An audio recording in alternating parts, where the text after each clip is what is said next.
Here. Quintero. Here. Mayor Weaver. Mayor Pro Tem Yusefian. Here. Our flag salute will be led by Councilmember Quintero and invocation by our City Clerk, Ardashes Katakyan. Please stand. Please join me in the Pledge of Allegiance. I pledge allegiance to the flag of the United States of America and to the republic for which it stands, one nation under God, indivisible, with liberty and justice for all. This evening, let us pray for the health and safety of our city and its residents during this continuing heat wave. We pray for the safety of our elderly and children who are particularly vulnerable during the hot summer months. We pray that our hillsides are safe from fires. We are grateful for the hard work that our public works and water and power personnel perform to ensure that our city continues to function and be strong. We pray for their safety and security and our collective prosperity. Amen.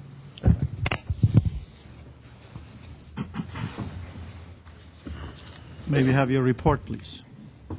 The agenda for the July 26, 2006 regular meeting of the Glendale City Council was posted on Thursday, July 20, 2006 on the bulletin board outside City Hall.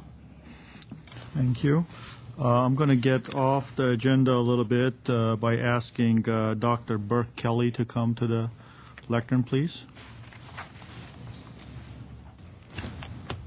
Doctor, I guess you have somebody to introduce. We certainly do, and we're quite pleased to introduce to you our new Superintendent-President, Dr. Audrey Levy. Before we do that, I'd like to tell you a little bit about the process we went through that brought Dr. Levy to us. It was a rigorous process with a committee representative of the campus community of 21 people. 19 of them were voting members, and they interviewed a large number of people and then recommended to us 4 finalists and to the board. And along with my board colleagues, Dr. Armine Hakopian, who's our vice president, Mr. Victor King, who's our board clerk, Mrs. Quinones Gabrielian, and Dr. Vahe Perumian, we selected Dr. Audrey Levy to lead the college to replace John Davitt, who, of course, was with us with the college for 38 years and 21 years as president. So I'd like to ask Dr. Hakopian to come up and read you Dr. Levy's bio. Great.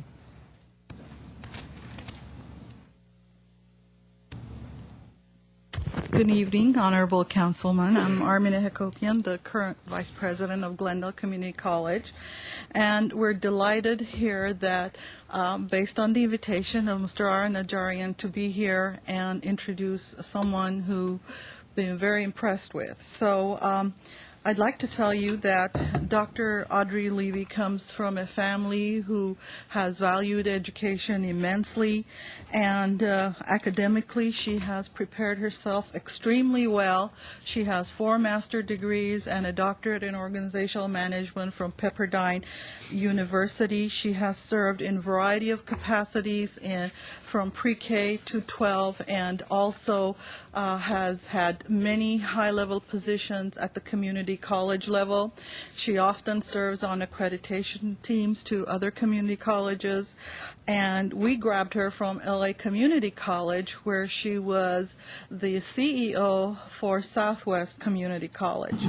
And one of the things that has impressed all of us about Dr. Levy is that she started the college knowing what to do, which is something very amazing.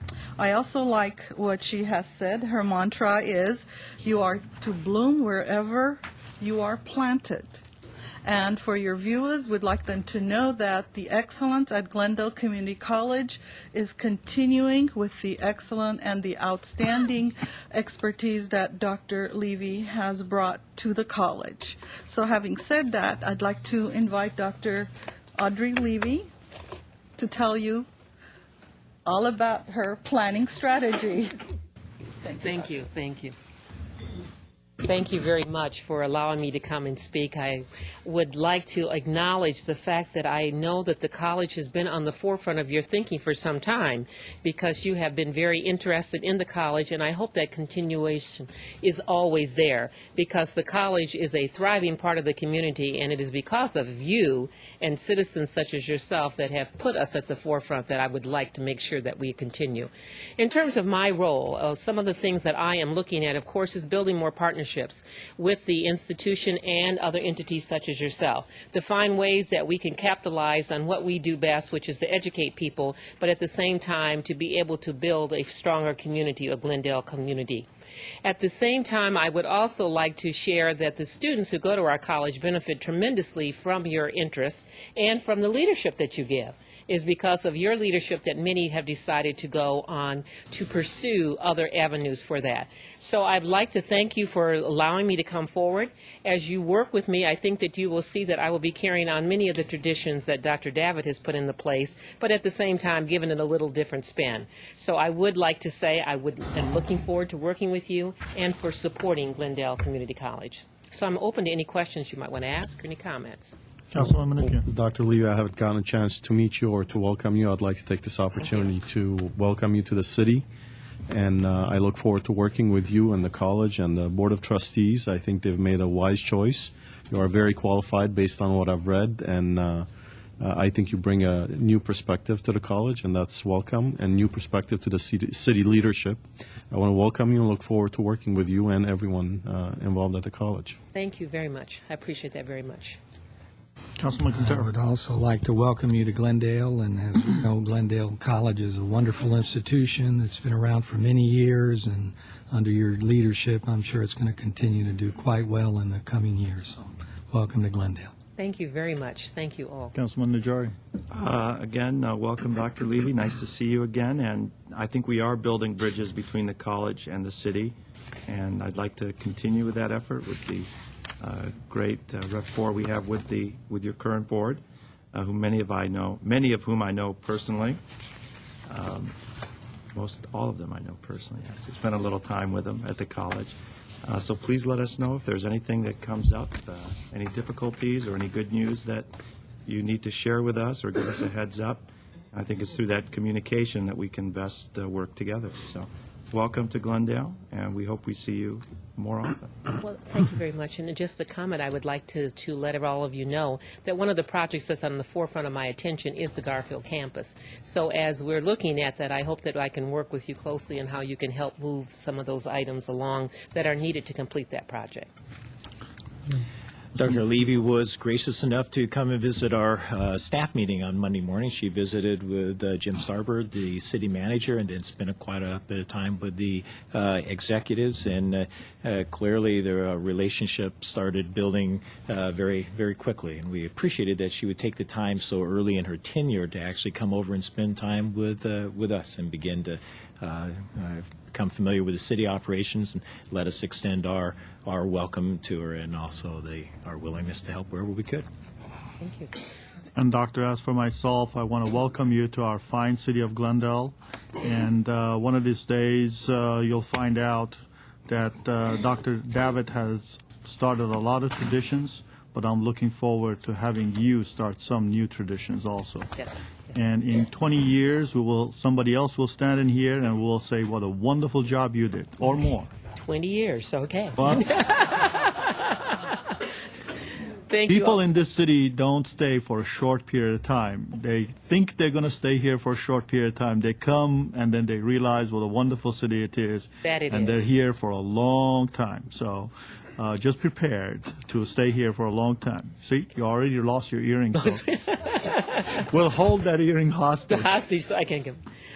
Again, thank you very much. Welcome And from again. time to time, you might see me sitting in the audience because I do want to be familiar with what goes on. in your- Anytime. Our door's open to you. This is your house. Thank you very much. Thank Thank you all you. very much. Thank you.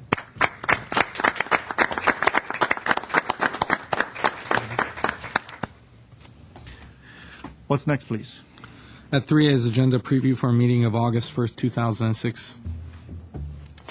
Okay, and this time we'll go to Mr. McFall. Thank you very much, Mr. Mayor Pro Tem, members of council. Next week on the Housing Authority agenda, there will be one item. The Director of Community Development will be providing a motion to consider approving the annual submission of the Section 8 Management Assessment Program, known as CMAP. The redevelopment agency, at this point in time, doesn't appear to be there will be any active business items.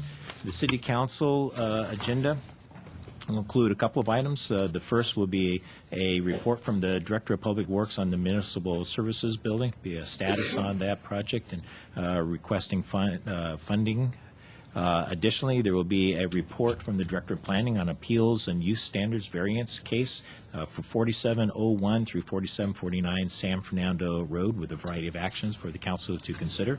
The Director of Planning will also be bringing a proposed ordinance amending Title 16 and 30 of the Municipal Code regarding to just a whole variety of cleanup measures. And as far as action items, that'll be about it. That pretty much looks like what next week's agenda will be.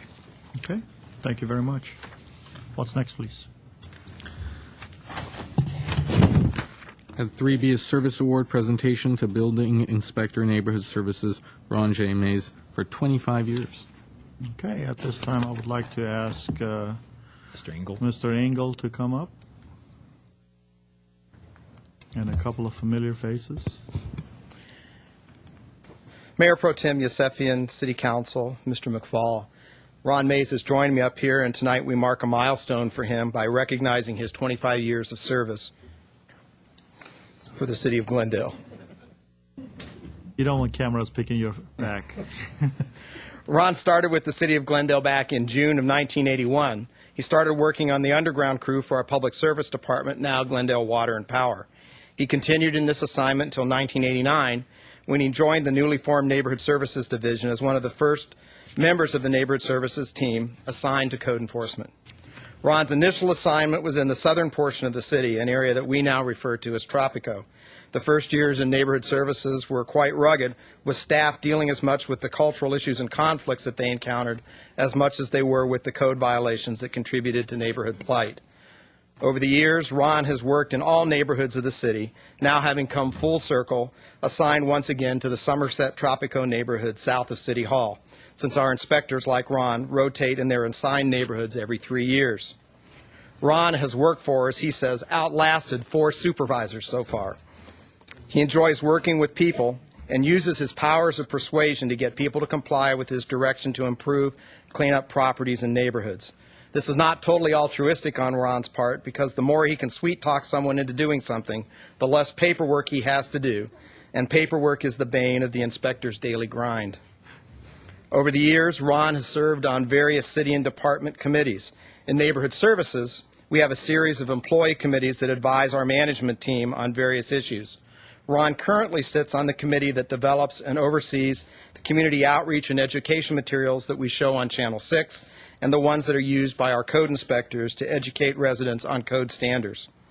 Ron also serves as the inspector representative on the Office Space Review Committee, as how we assign office space in our little area of the heaven there in the Perkins Building.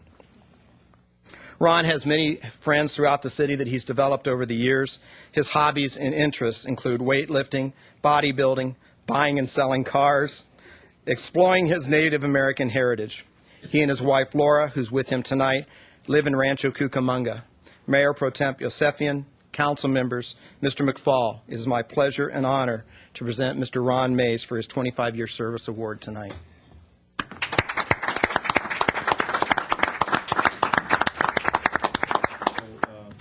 Ron, this certificate is signed by me. It's supposed to be signed by the mayor, but I signed it as mayor on March 16, 2006. So I signed it as mayor, and it's truly a pleasure. I've been I intimately know the work that you do, and I know a lot of times it's difficult working with the community, but you've done an excellent job, and I've heard nothing but positive things about the work that you do.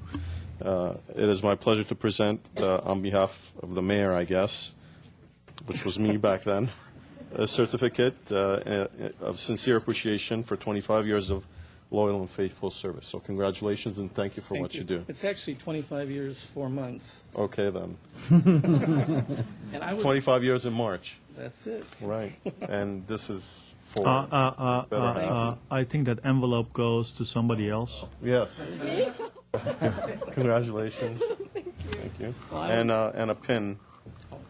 Yeah, he gets the Sometimes pin. I open these things, sometimes I can't, but here we go, with a large diamond in it. Perfect. Yeah, It's huge. we spend a lot of money on that. I would like to thank you all. Oh, let's take a picture. Picture, and then you can talk now. Yeah. Sam, you can get in the picture too. You might want to take your finger from in front of the camera lens. Yeah, and turn that thing around. So that's it. You got it.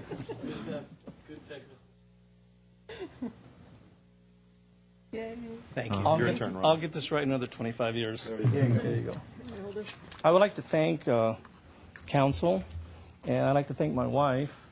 And one person I really want to thank, he's been there, we started together way back in 1981, and we're both in the underground, and that's Mr. Ahern. He's been my confidant, he's my best friend, and he's helped me out a lot.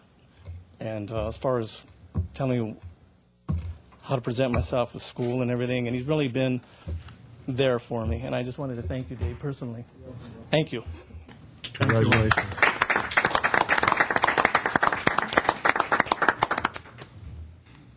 And I think what's next item, please? Don't go anywhere. At 3C, a service award presentation to Building Inspector Neighborhood Services, Lonnie Brown, for 25 years.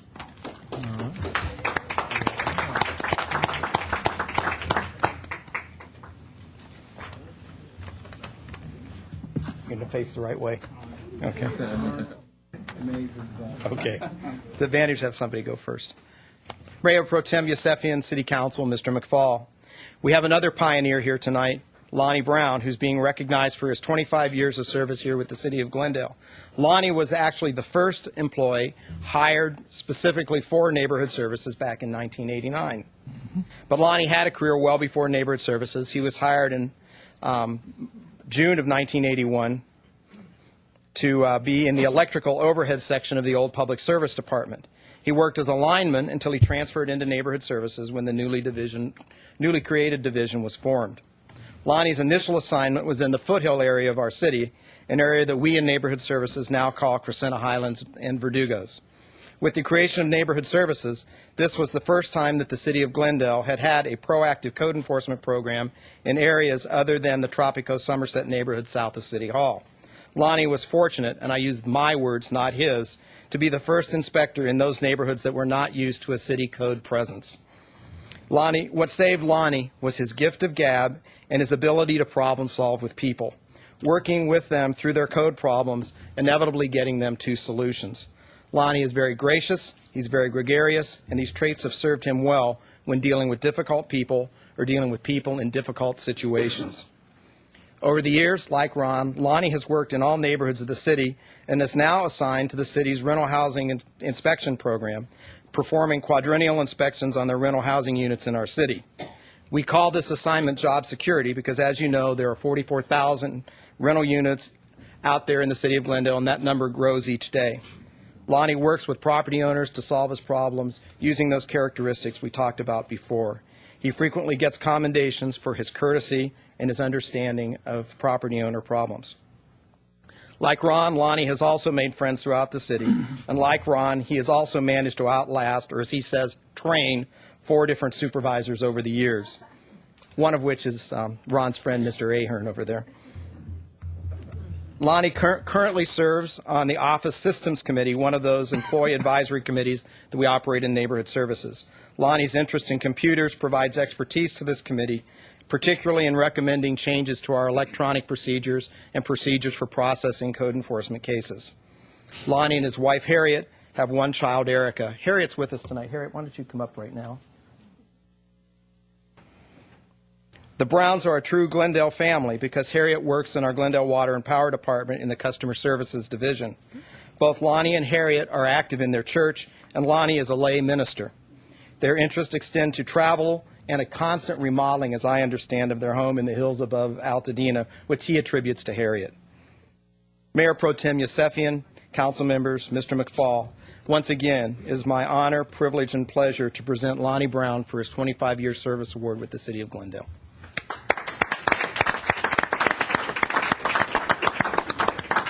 Mr. Mayor Pro Tem, it is also my honor to award and recognize Lonnie Brown. Lonnie, I think you are the epitome of what we strive for in city employees. You're faithful, you're loyal. As your bio suggested, you are highly intelligent, adaptable, and you've got great people skills. and you've lasted with us 25 years. This is exactly what we look for in employees, and whoever hired you back in 1981 certainly did the right thing. We're very proud of you. We're glad you're with the city. You look like you're a very young man, and maybe you've got another 25 years left in you. No. I'll be 50 next year. Well, you certainly don't show it. But I would like to present you with this plaque. Congratulations. And Harriet, the envelope. And we have a nice lapel pin for you. Thank you so much. So why don't you hold this, and we'll get a picture with Sam. Okay. Picture over here.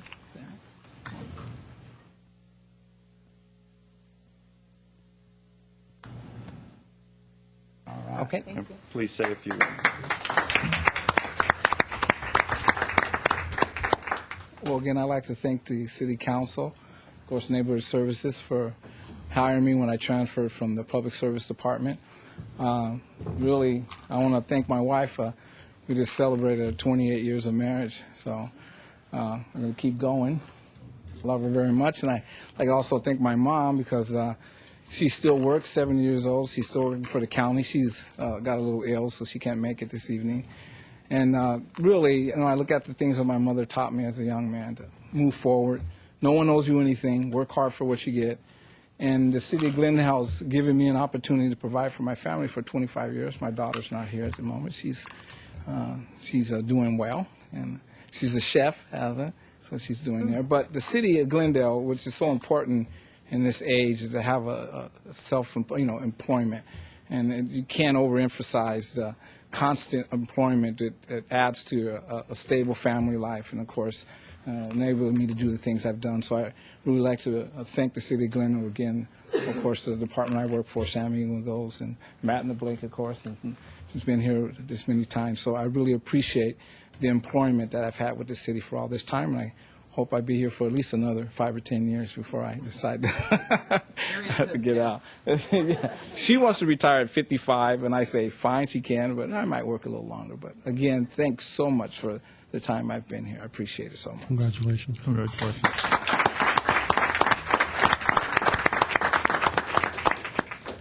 And I just wanted to let both of these gentlemen know, actually, I think, Mr. Brown, you should get a DVD of tonight's meeting, because everything that Mr. Najarian said, you could always use it in an argument on your side. All your great attributes, you can always say to your wife, look, I didn't say that. The councilman said how wonderful I am. Look, they must be true. But truly, folks, I think both Lonnie and Mr. Brown, they basically are the front lines when it comes to quality of life in this city.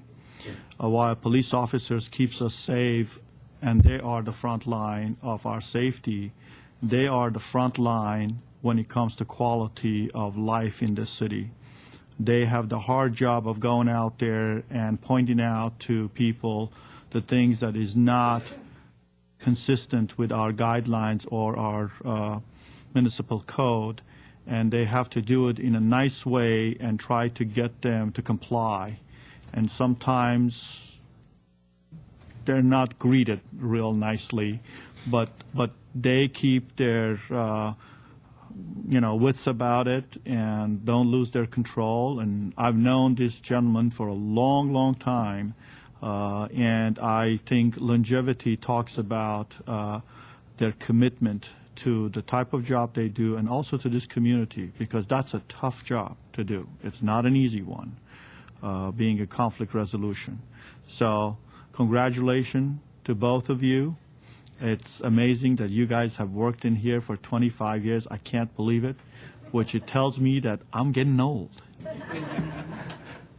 And enjoy it, and your wives will enjoy the envelopes and what's in it. Remember, those belong to you.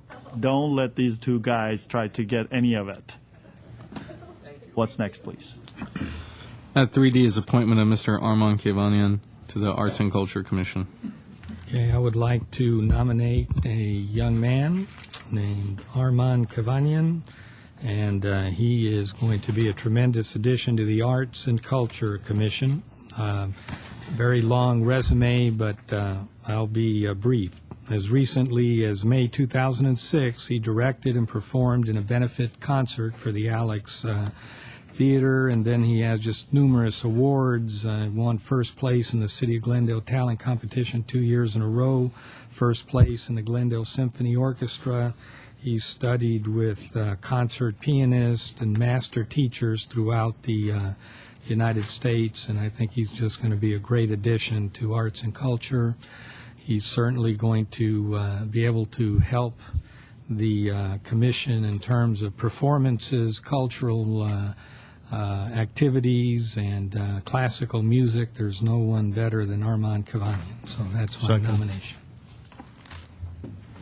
And I pretty much concur with everything was said. He happens to be our neighbor, too, and too bad he's not close neighbor, because I would have really enjoyed listening to his piano recitals. Is he closer than 300 feet? No, he's not.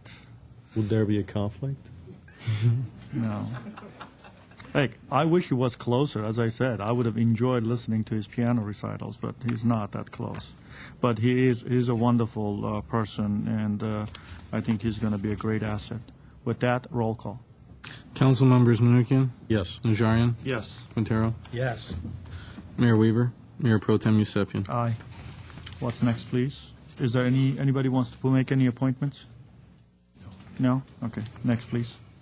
Next is City Council or staff comments. Any city council staff comments? Mr. McFall. What we'd like to do this evening is the council's aware and the community is aware we've had quite a heat wave in the last couple of weeks, and it's put quite a stress on our electrical distribution system. We have our electrical services administrator, Ramon Boog, who is going to give council a bit of an update. In the process of him coming up to doing that, I did want to just make a comment, a note of appreciation to the crews. Artie was actually kind enough to include it in the invocation that the reliability of our system in the last couple of weeks, while we have had some interruptions, has been pretty remarkable considering what's going on, and it hasn't been by accident. We have a lot of people that are working tremendous hours in just absolutely horrible conditions to keep all the power loads balanced, whatever that means. Ramon will explain that this evening, but lots of appreciation to all of them who have worked out there so hard to be doing that. But Ramon would like to give a brief update. Mayor Pro Tem Yusefian, council members, Mr. McFall.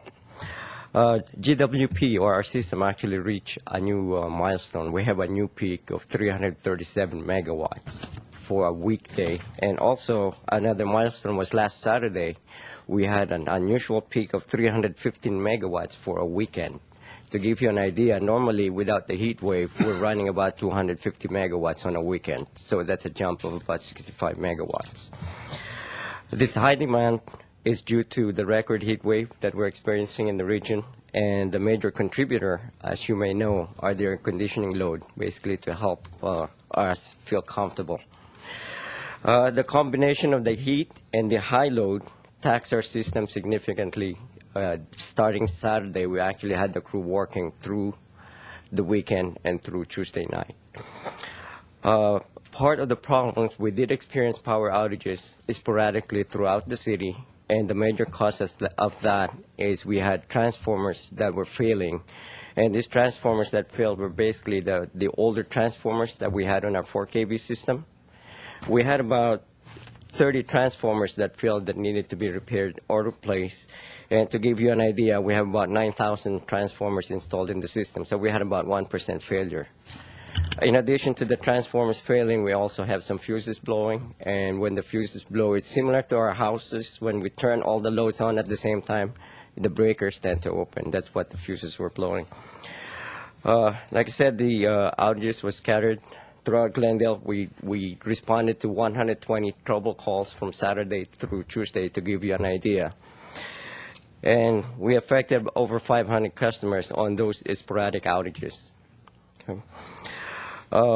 What we're asking is our customers can also help us through this hot summer period. We're asking our customers to conserve consumption of energy, especially during the hours of 3 p.m. to 7 p.m. Some simple steps maybe as simple as setting their temperature or thermostat for the air conditioning at about 78 degrees, and also avoiding using appliances between the hours of 3 p.m. and 7 p.m.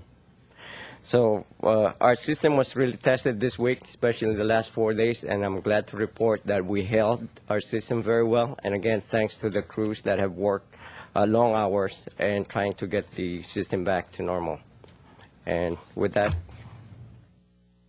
I have a question. How many of those old transformers do we still have lingering out there? I would say about 40%. We have a conversion program that we slated for the next 10 years to help us replace those. All right. All right. Well, thank you. I think your department has done an excellent job of keeping the power on. I don't know if you have any statistics as far as how we compare to LADWP or Edison. Not at this time, but from the information I have, there's still LA customers and Edison customers that have been out of power since Friday. So comparatively, we did very well. Since Friday? They've been out since Friday? Yes. Yes. And we don't have anybody out now. No. As of today, the load came down to about 313 megawatts, and all customers, all lights are on to all our customers. Senator Jari. Do we have a problem questioning the speaker? Briefly? Okay.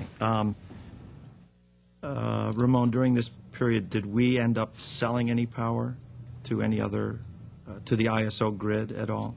Not that I'm aware of. Okay. I know we're in uncharted territory in terms of the power demand. How long, theoretically, I understand we're expecting a break in the heat, which, as you said, we've already reduced our peak usage, but theoretically, how long could we continue at a 330 megawatt peak?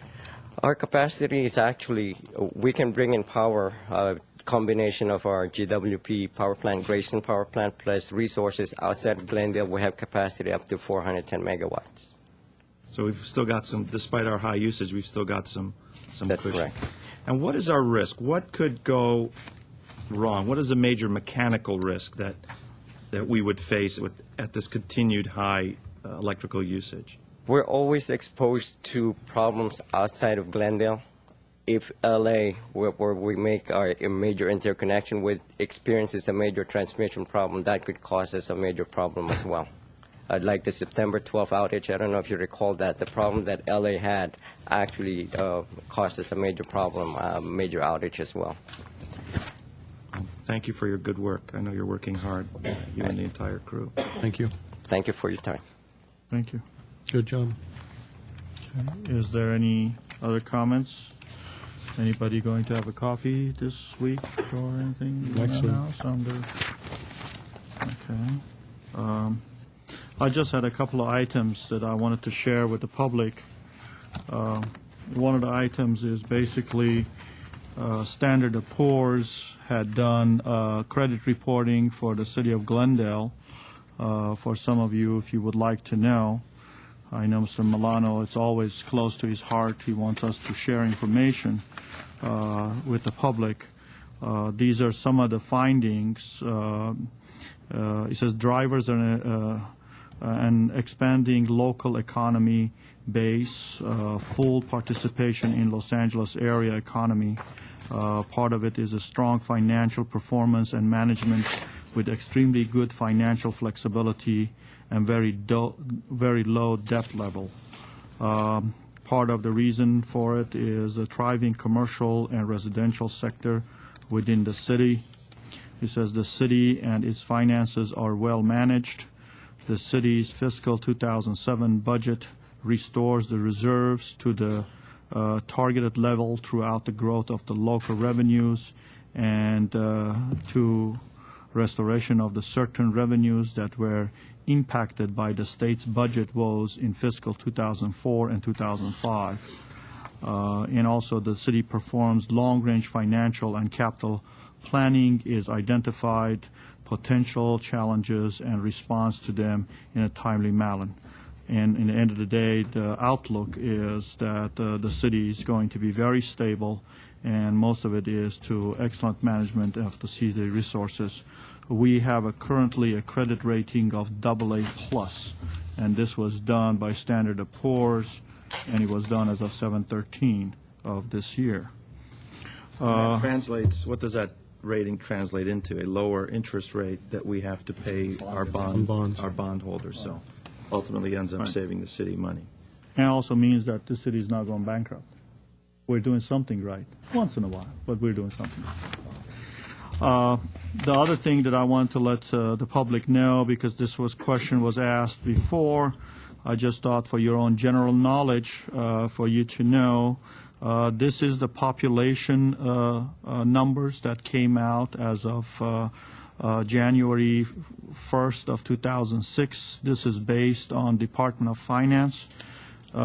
This is anecdotal stuff that you may want to know. City of Glendale grew by 0.25%.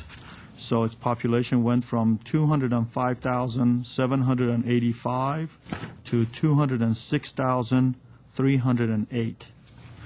City of Burbank grew by 0.73, which is about 3 times what Glendale grew. It went from 106,107 to 106,879. La Cañada Flintridge actually had a negative growth by 0.78%, went from 21,479 to 21,311. I tend to think they may move to Glendale. Pasadena, it increased by 0.57. That is 145,314 to 146,138. Just to give you an idea of what those numbers mean in respect to City of Los Angeles, City of Los Angeles grew by 1.5%, and this is went from 3,933,505 to 760,071 in population. And of course, Long Beach is about 490,000 in population. So this way, I thought this would be interesting for people to know what some of the population trends are, because sometimes we're asked, gee, people don't know what's happening. And I'm still of the opinion, Mr. Yusefian, that that population figure of 207,000 still undercounts a vast majority of our residents, but we'll save that for another day. And that could be. I think we're much higher than 207. The other thing is, and this is something that I think I like to bring to the attention of the city manager, and in the absence of city manager, to Mr. McFall. First of all, I want to commend the Bill Fox and the city audit team for doing a very thorough job as of June 30th, 2006, dealing with Department of Water and Power, especially dealing with their energy trading. It's a big document they created. I went through the document, and I must say there are items on this document that concerns me. The good thing about it is that we did the research, we did the audit, and we know some of those things. But there were very simple items down in here that I had some issues with. Some of it had to do with accounting stuff, and some of it had to be very simple things, as the current telephone recording system used for energy trading transaction is not functioning. And this is one of those situations that if we don't have it function, we may end up having an issue later on trying to settle our accounts. So I hope that the management's going to take notice of this and put some of these recommendations in place. Absolutely. As we do with all this, we actually have quite a dedicated follow-up system to it, and in particular, there's some items noted in there that we'll make sure we'll be following up on. Thank you. Thank you. What's next, please? I actually have an announcement that I'd like to make. It's actually on behalf of the Friends of the Glendale Public Library and Leon Mayer, who's our face that's familiar to everyone, who comes often to the council meetings and presents the different events that the public library is putting on. Was unable to make it, so he asked me to make it in his place. And so in his stead, I'd like to announce that someone that should be familiar to everyone out in TV land, Jane Fonda will be visiting the city of Glendale on Friday, August 25 at 7 p.m. She will be there to talk about her life so far and her book titled, appropriately, My Life So Far. And she is obviously someone who's very well known in throughout the United States, throughout the world, a two-time Academy Award winner and nominated numerous times, a political activist and actor, writer, producer. So it should be exciting to have Jane Fonda in the city of Glendale at the Public Library again, August 25. There will be flyers available in the City Hall foyer as well as at the public libraries throughout the city. And if anyone has any questions, they can either call the Public Library at 818-548-2042 or visit the website at www.friendsofglendalepubliclibrary.org. Thank you. Any other comments? No one? Thank you. Next, please.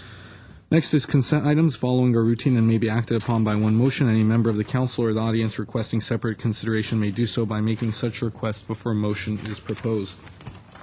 I'll move consent items. Okay, let me check and see if I have any cards. I have none.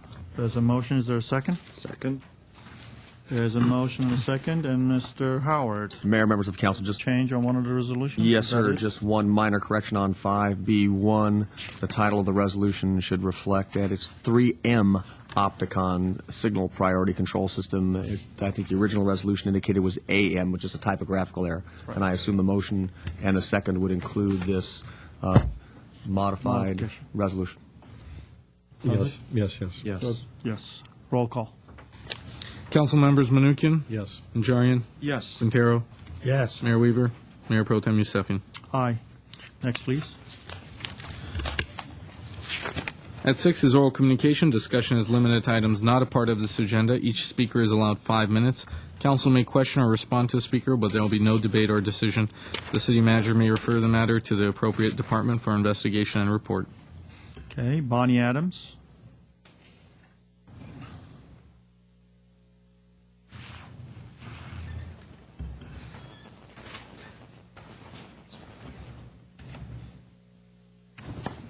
Name for the record, please. 5 minutes. Okay. Hi, my name is Bonnie Adams. I've been away for a while. Aren't you guys lucky? Two things I have. First thing is I was at the zoning meeting for the zoning hearing for the project that is pending on 6200 to 6205 San Fernando Road. I opposed the project for specific reasons, and I still do oppose the project for specific reasons. But Mr. Oliveras, the architect, not only tried to shoot down everything that was being said by my friend, my caregiver here, Mike, and myself, but he also told us that we didn't know what we were talking about. Came out and said we didn't know what we were talking about.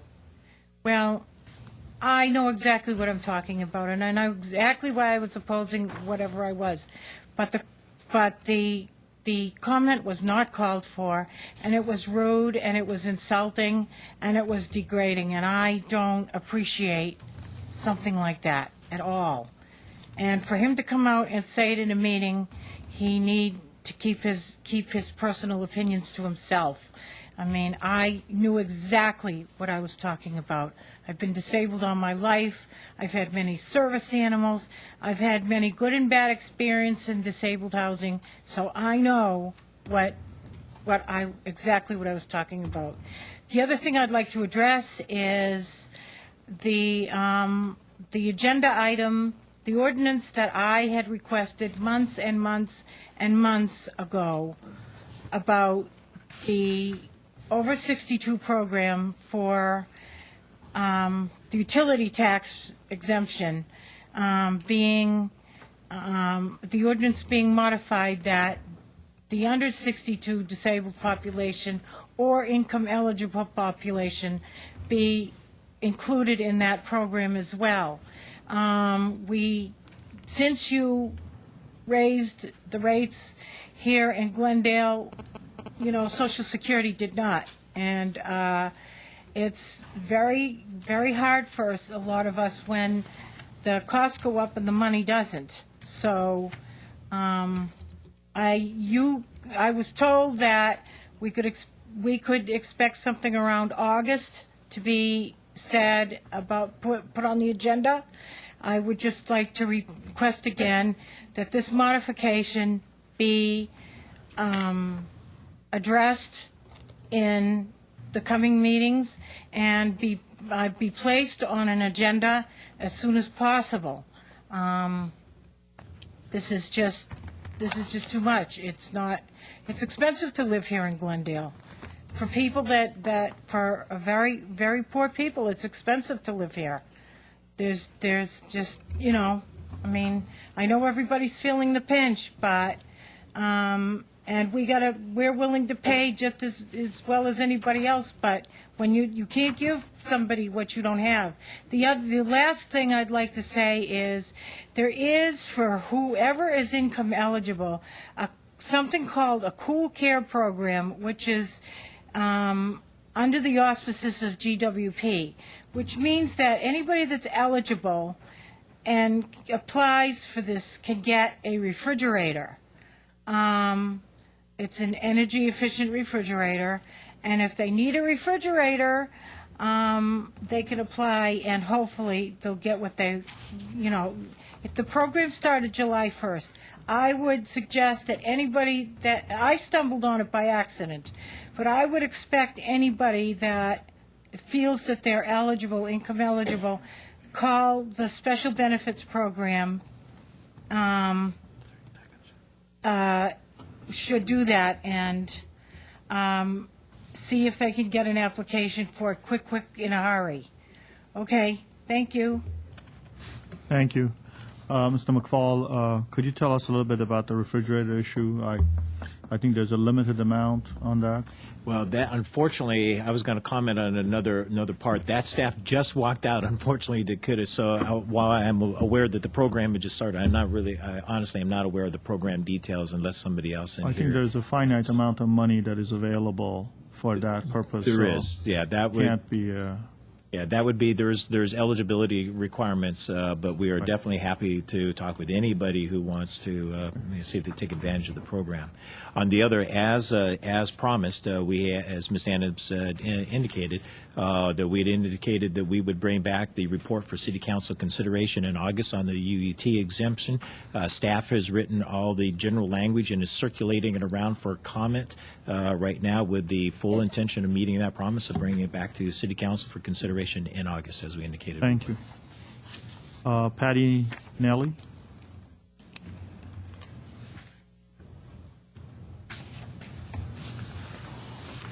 By the way, Mr. McFall, I wanted to thank you for removing three of those chairs, so now it makes it easier for people who are on wheelchair to come forward. You're welcome. Thanks goes to Mr. Zern and his staff. Your name for the record, please? Hi, good evening. My name is Patty Knoll. I live at 18... I apologize. That's all right. Nobody gets it right. I live at 1847 Gardena Street. Recently, 2 housing projects have received a mitigated negative declaration of environmental impact. They are the Algemet project and now 1838 Brand Boulevard. These projects are obviously a part of the increase in housing along the San Fernando corridor. They include also the Metropolitan City Lights project across the street at Brand Boulevard. Mm-hmm. In all these cases, there was indications that there would be minimal traffic effect on the neighborhood. And what I'm requesting tonight is that council consider the cumulative effect of traffic on our neighborhood. The Algemet project has a rear exit, and the 1838 Brand, all of the traffic will be going out to Brand Boulevard from Topak. The little handout I've handed you shows I live at 1847. That's the little green square. There is no easy way out of our neighborhood if you're making a left-hand turn. We are bounded on the south by the railroad, and on the east by the city of Los Angeles. There's an industrial park. I would request that the council consider the Public Works Department striping the intersection at Brand and Vassar. I understand there can be no light there because it's too close to the light at Brand and San Fernando, and also to consider a stop sign at Vassar. These are narrow streets. There are a lot of children that play in the street in this neighborhood. As the traffic impacts the intersection at Brand and San Fernando, the Vassar certainly will be used as a shortcut. And when two cars pass each other along that street, they have to slow down and pull into a blank parking space to let the other one go by. Also, I call Staples, which you probably don't know, is people can shortcut through the industrial park, and so I call Staples all the time and request that their delivery trucks not speed through our neighborhood because they shortcut to get around the intersection of Brand and San Fernando. This traffic will impact our neighborhood, and so could you please consider the cumulative effect? I support all these housing projects. I mean, they're nice projects. I certainly hate to see the neighborhood get overdeveloped, but there is a cumulative effect. Thank you very much. I want to ask you a question. You said you wanted a stop sign at Vassar, but you did not say where at Vassar. Oh, Vassar and Princeton, which is the center. Okay, I see. The neighborhood Four-way is- stop? Yes, a four-way stop. Right now, Vassar goes through, Princeton has to stop, but it's a blind intersection. You have to pull into the intersection to see the traffic. And people who want to get around that main intersection want to barrel through the neighborhood, and it's just not that And you kind of- talked about striping. What do you mean by that? Striping? At the intersection of Vassar and Brand, because traffic comes underneath the railroad pass and comes barreling up, and at rush hours it backs up, and so that cars block that intersection and we can't get out. Keep clear, strike. Okay, keep clear. Okay. Yeah, Okay. so, or a blinking yellow light, something to warn people that we still have to get out. I apologize for asking this, but I want to get clarification because he's writing all that stuff down. Okay. So I want to know.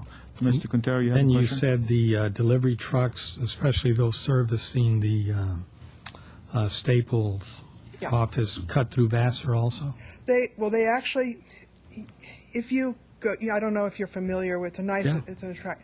If you go back along the railroad tracks, you can get from Pep Boys all the way to Brand without going out to San Fernando. And so what happens is sometimes during rush hour traffic, they come around and they actually come down Gardena. And To Topak and then left? yeah. So they're making, not only are all these new residential units going to have their cars going out to Topak and Vassar. If they're heavy enough trucks, we could put a limitation. There is so- a limitation on, There is. because there used to be a printing press at the industrial park, and so it's signed to not have, big semi trucks come through. Thank you. Thank you you. very much for bringing this to our attention. Could you possibly leave your phone number on the card Sure, that would be great. so Mr. Zern can get a hold of you later in case he has a question? John Draymond.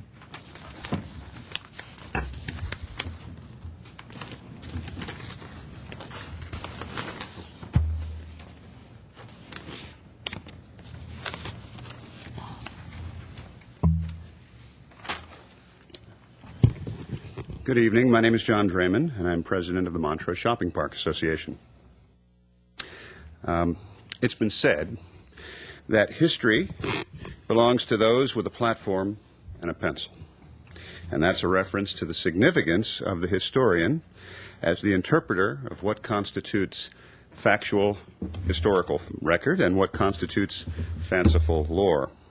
And if this is true of the history of great civilizations, it's certainly also true of the history we find in our own backyards. And with this in mind, The Montrose Shopping Park Association would like to invite the residents of the city of Glendale to take a walk with us.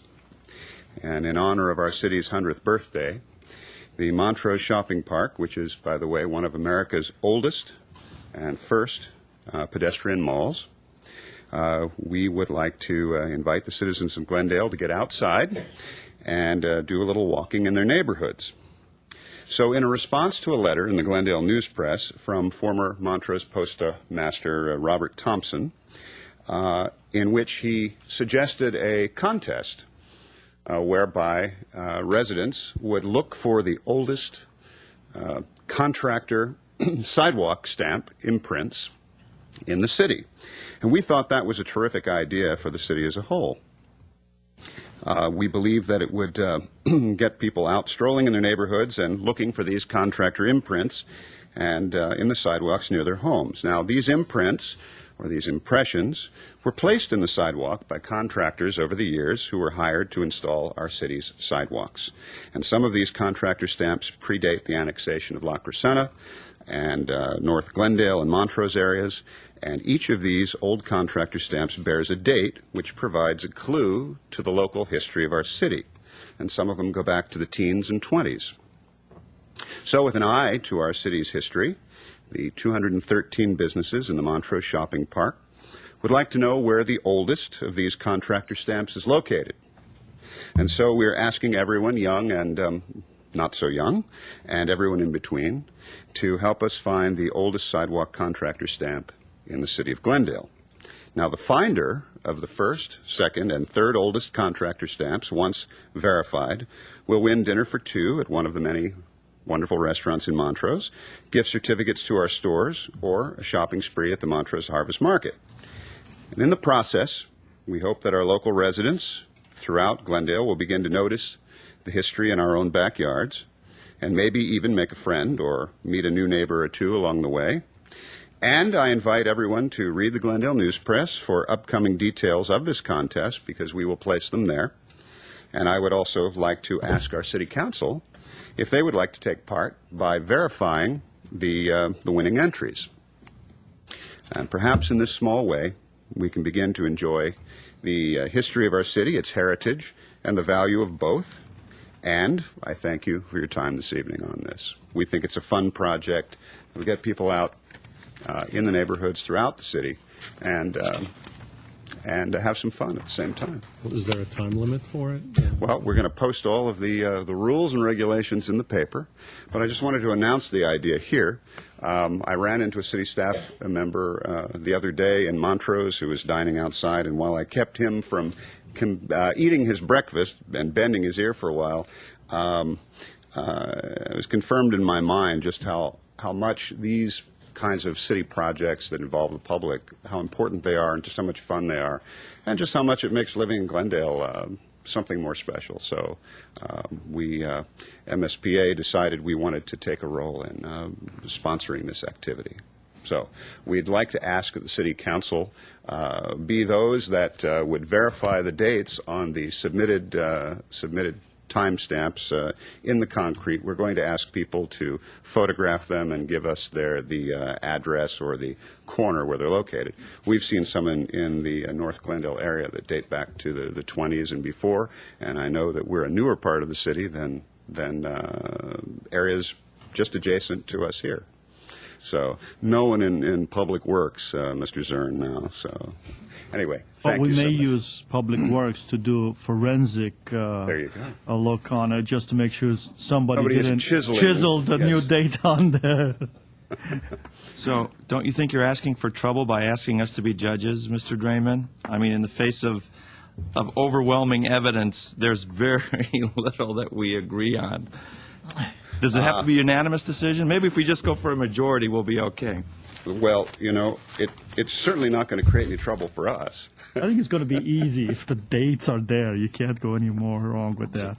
And I'm hoping that people will get out there when it's a little bit cooler. Yes. We don't want people passing out on the sidewalk because they say Hopefully they were this looking upcoming for weekend will be cooler than last weekend. It was Yes. 112 in Montrose on Saturday. So And what is it today? today was 91 degrees. Oh, was it? Big change. Yeah, Yes. big change. So that's a cool wave. Thank you so much. Thank you. Thank you. Barbara Jean Entz. I'm not going to speak. Oh, you're not? Okay, because you had your card in here. Okay. Shaw Patrick.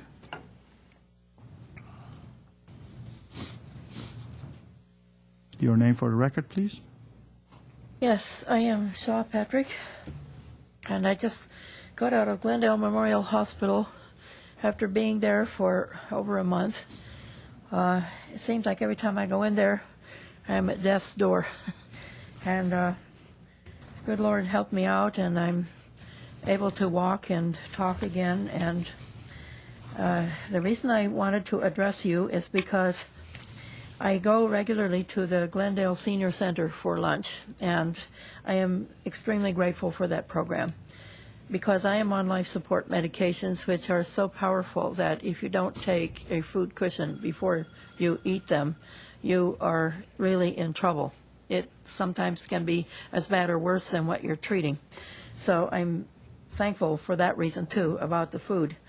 And they have a care management program in the other building. The senior cafe is where I go, and there's many other thankful seniors that go there too.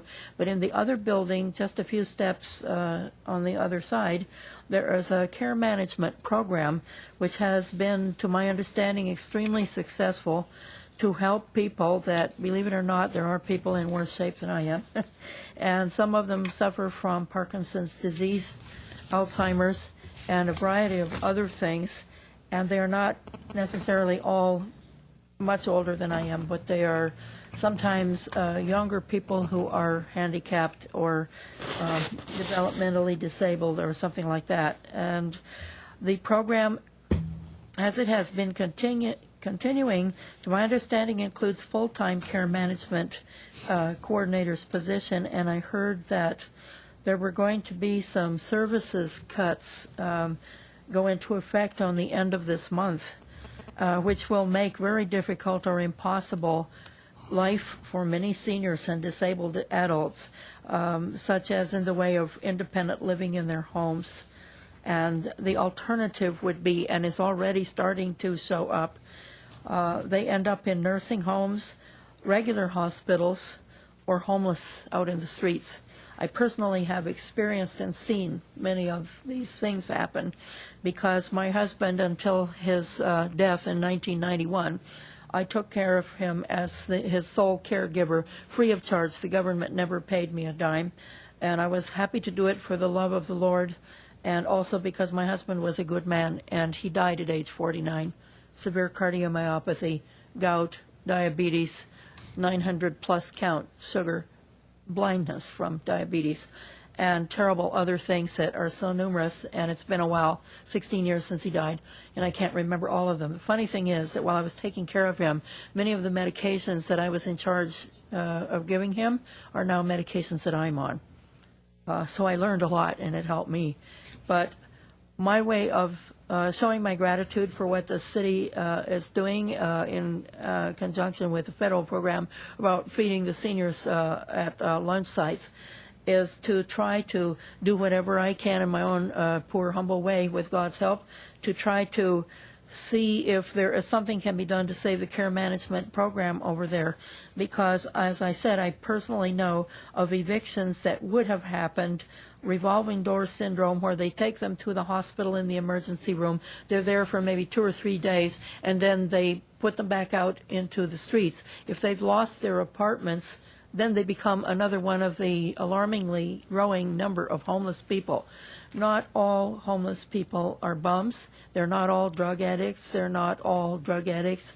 There's probably as many different stories about homeless people as there are homeless people, just like your fingerprints are uniquely yours. I have been alarmed at first to see what's been happening to the lower strata of America, and that's why I decided to try to do something, if I could, to point out that this is a very, very valuable program to people like us. I would not be standing here talking to you tonight. I would be a double amputee if it were not for the care program. I have here diabetic shoes provider that was recommended to me by the care manager over there, And these shoes, I don't yet understand thoroughly how these shoes help, but I know that they are very helpful to promote more proper circulation. In my case, my heart became so weak and so enlarged, myopathy, not severe like my husband's case, but from the heart having to work too much. And it caused me to have the inability to keep the blood circulating in my body, like those paddles in the drink machines that stir your blood around. That's what it is. And when your heart can no longer do that, then there's all these other things that start happening, like venous insufficiency, which I have, and what do they call it? I can't remember the name of it, but something about congestive. That's it, congestive heart failure. Okay. This is a killer. My grandfather died from it. Thank you very much. All right, so please Thank you. don't cut the program, I beg you. Thank you. Thank you. Nancy Kent?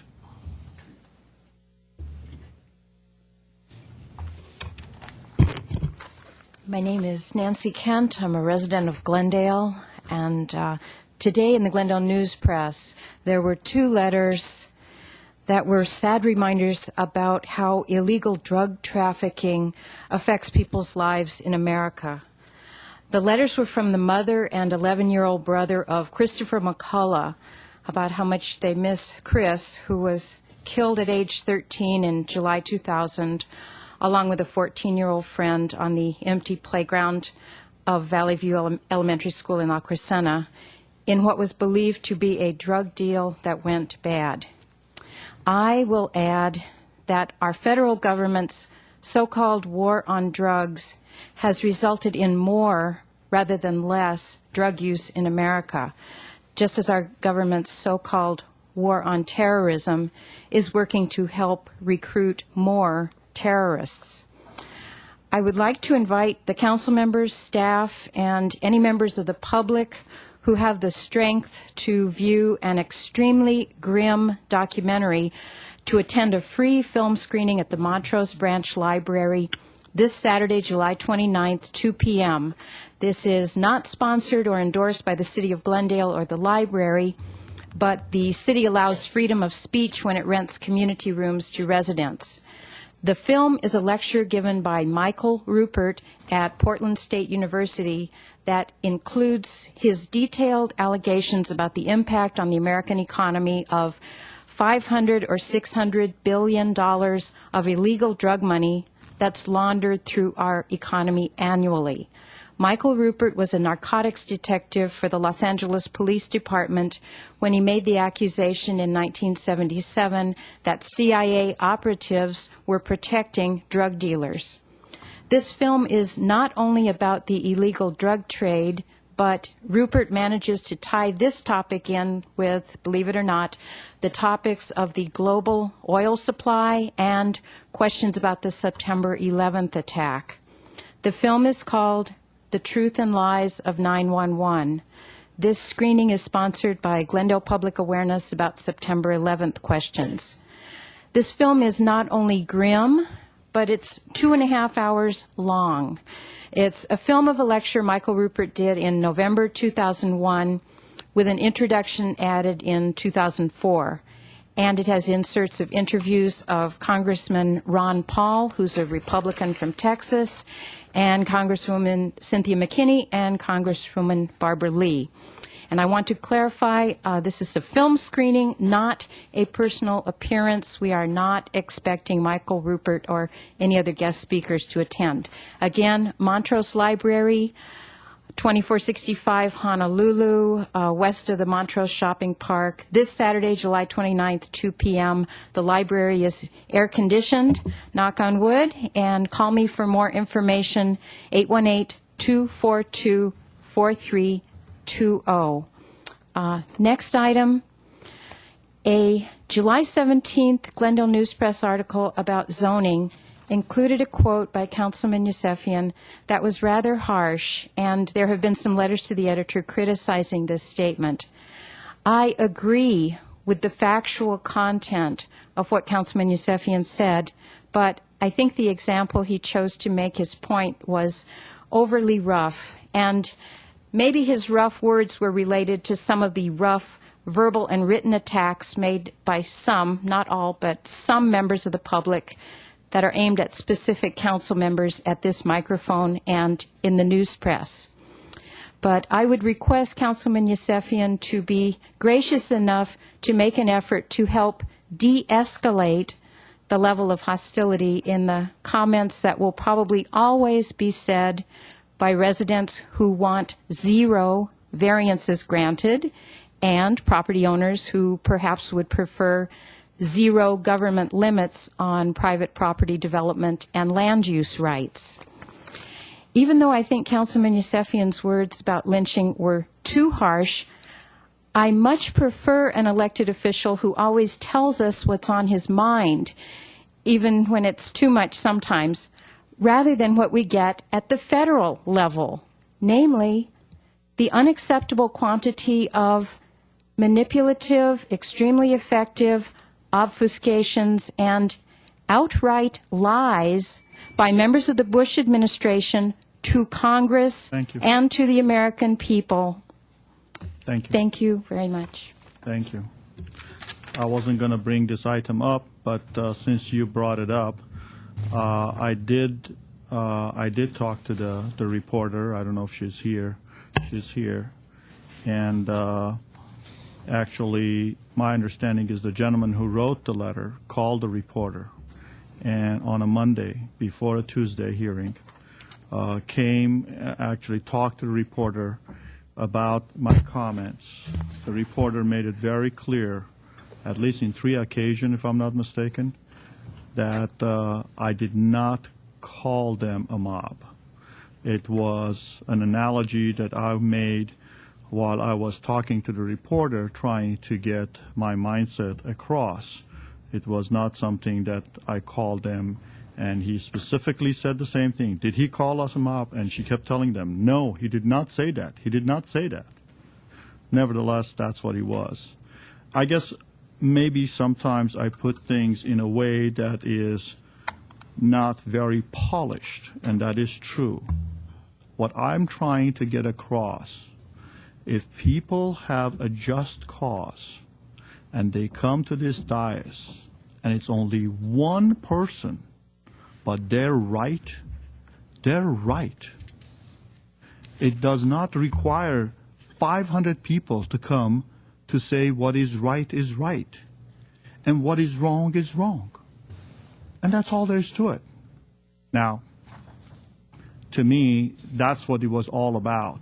Now, how it got turned around, and I'm sorry, I'll be a little bit more careful about using my analogies, but at no time I called the group that came forward a mob, and I'll leave it at that. Next item, Barry Allen.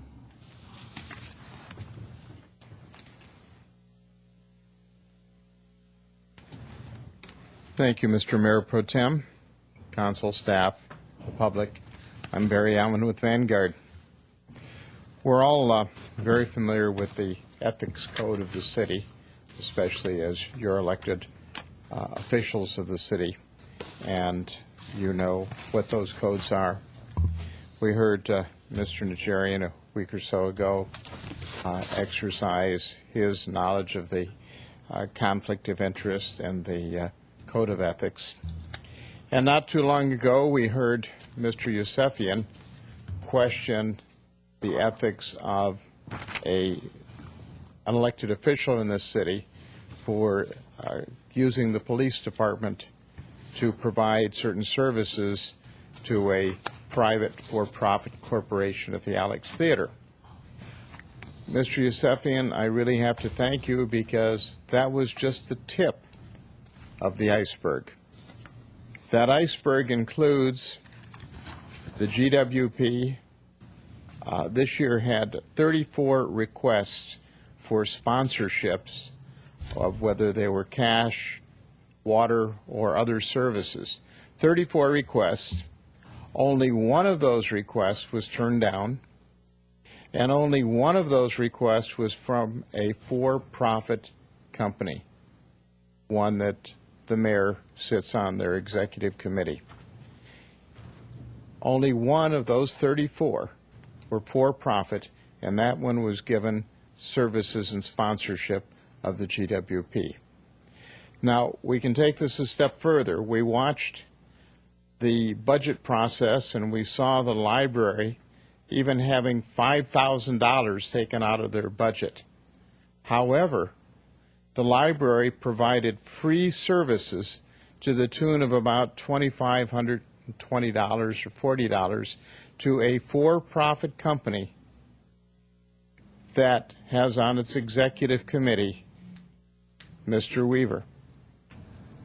Now, the same conflict of interest that Mr. Najarian was talking about, of his having a fiduciary relationship with a person coming before this body, is very similar to what happened with Mr. Weaver, who accepted at the Alex Theater $12,500 given to the Alex Theater to sponsor and pay for the deposits of the Miss Asia contest.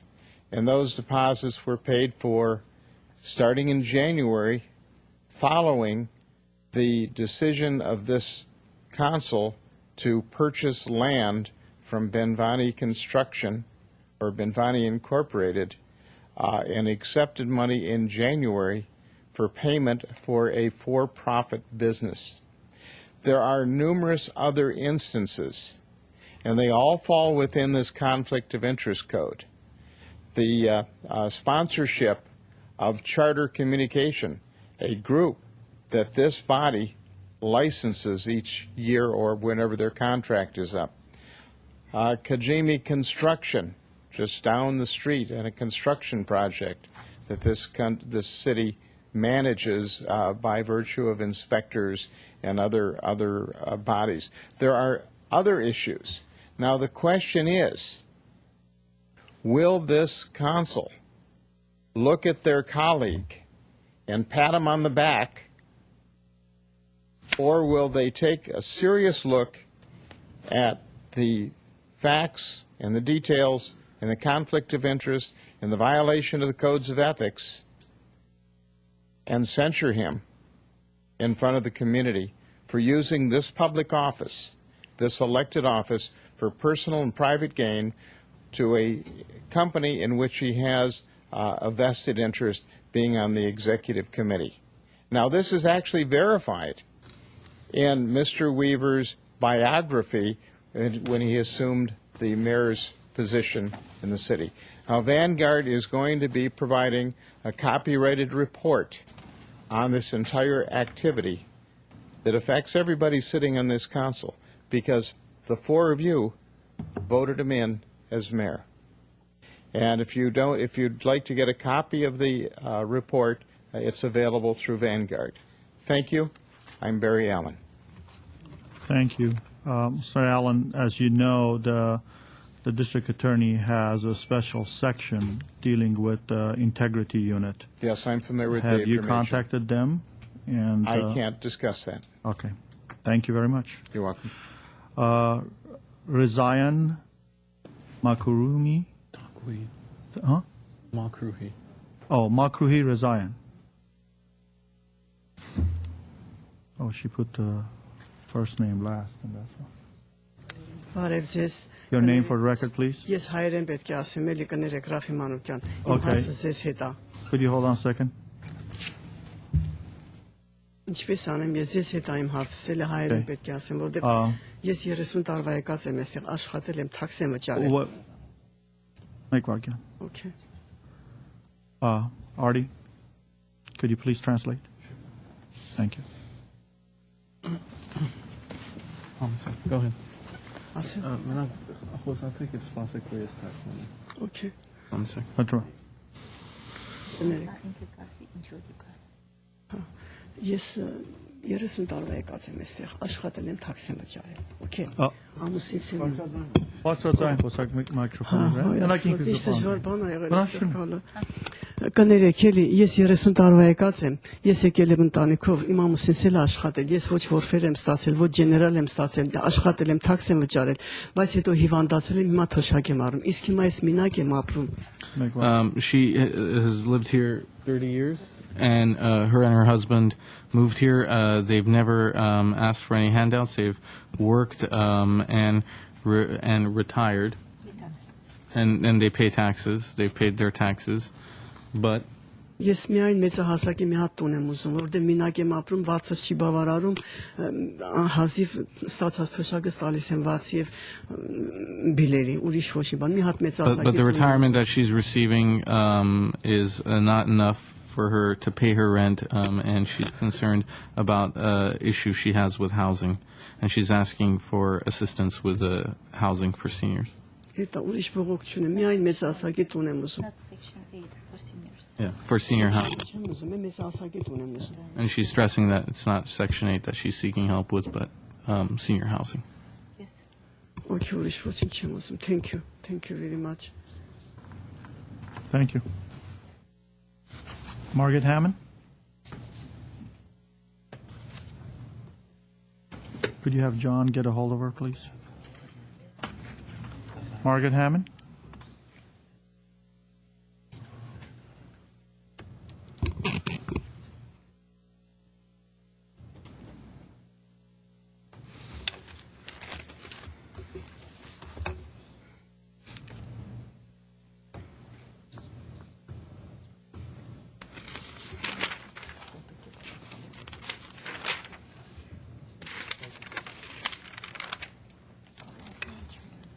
Margaret, your outfit on Friday was much more cheerful. Thank you.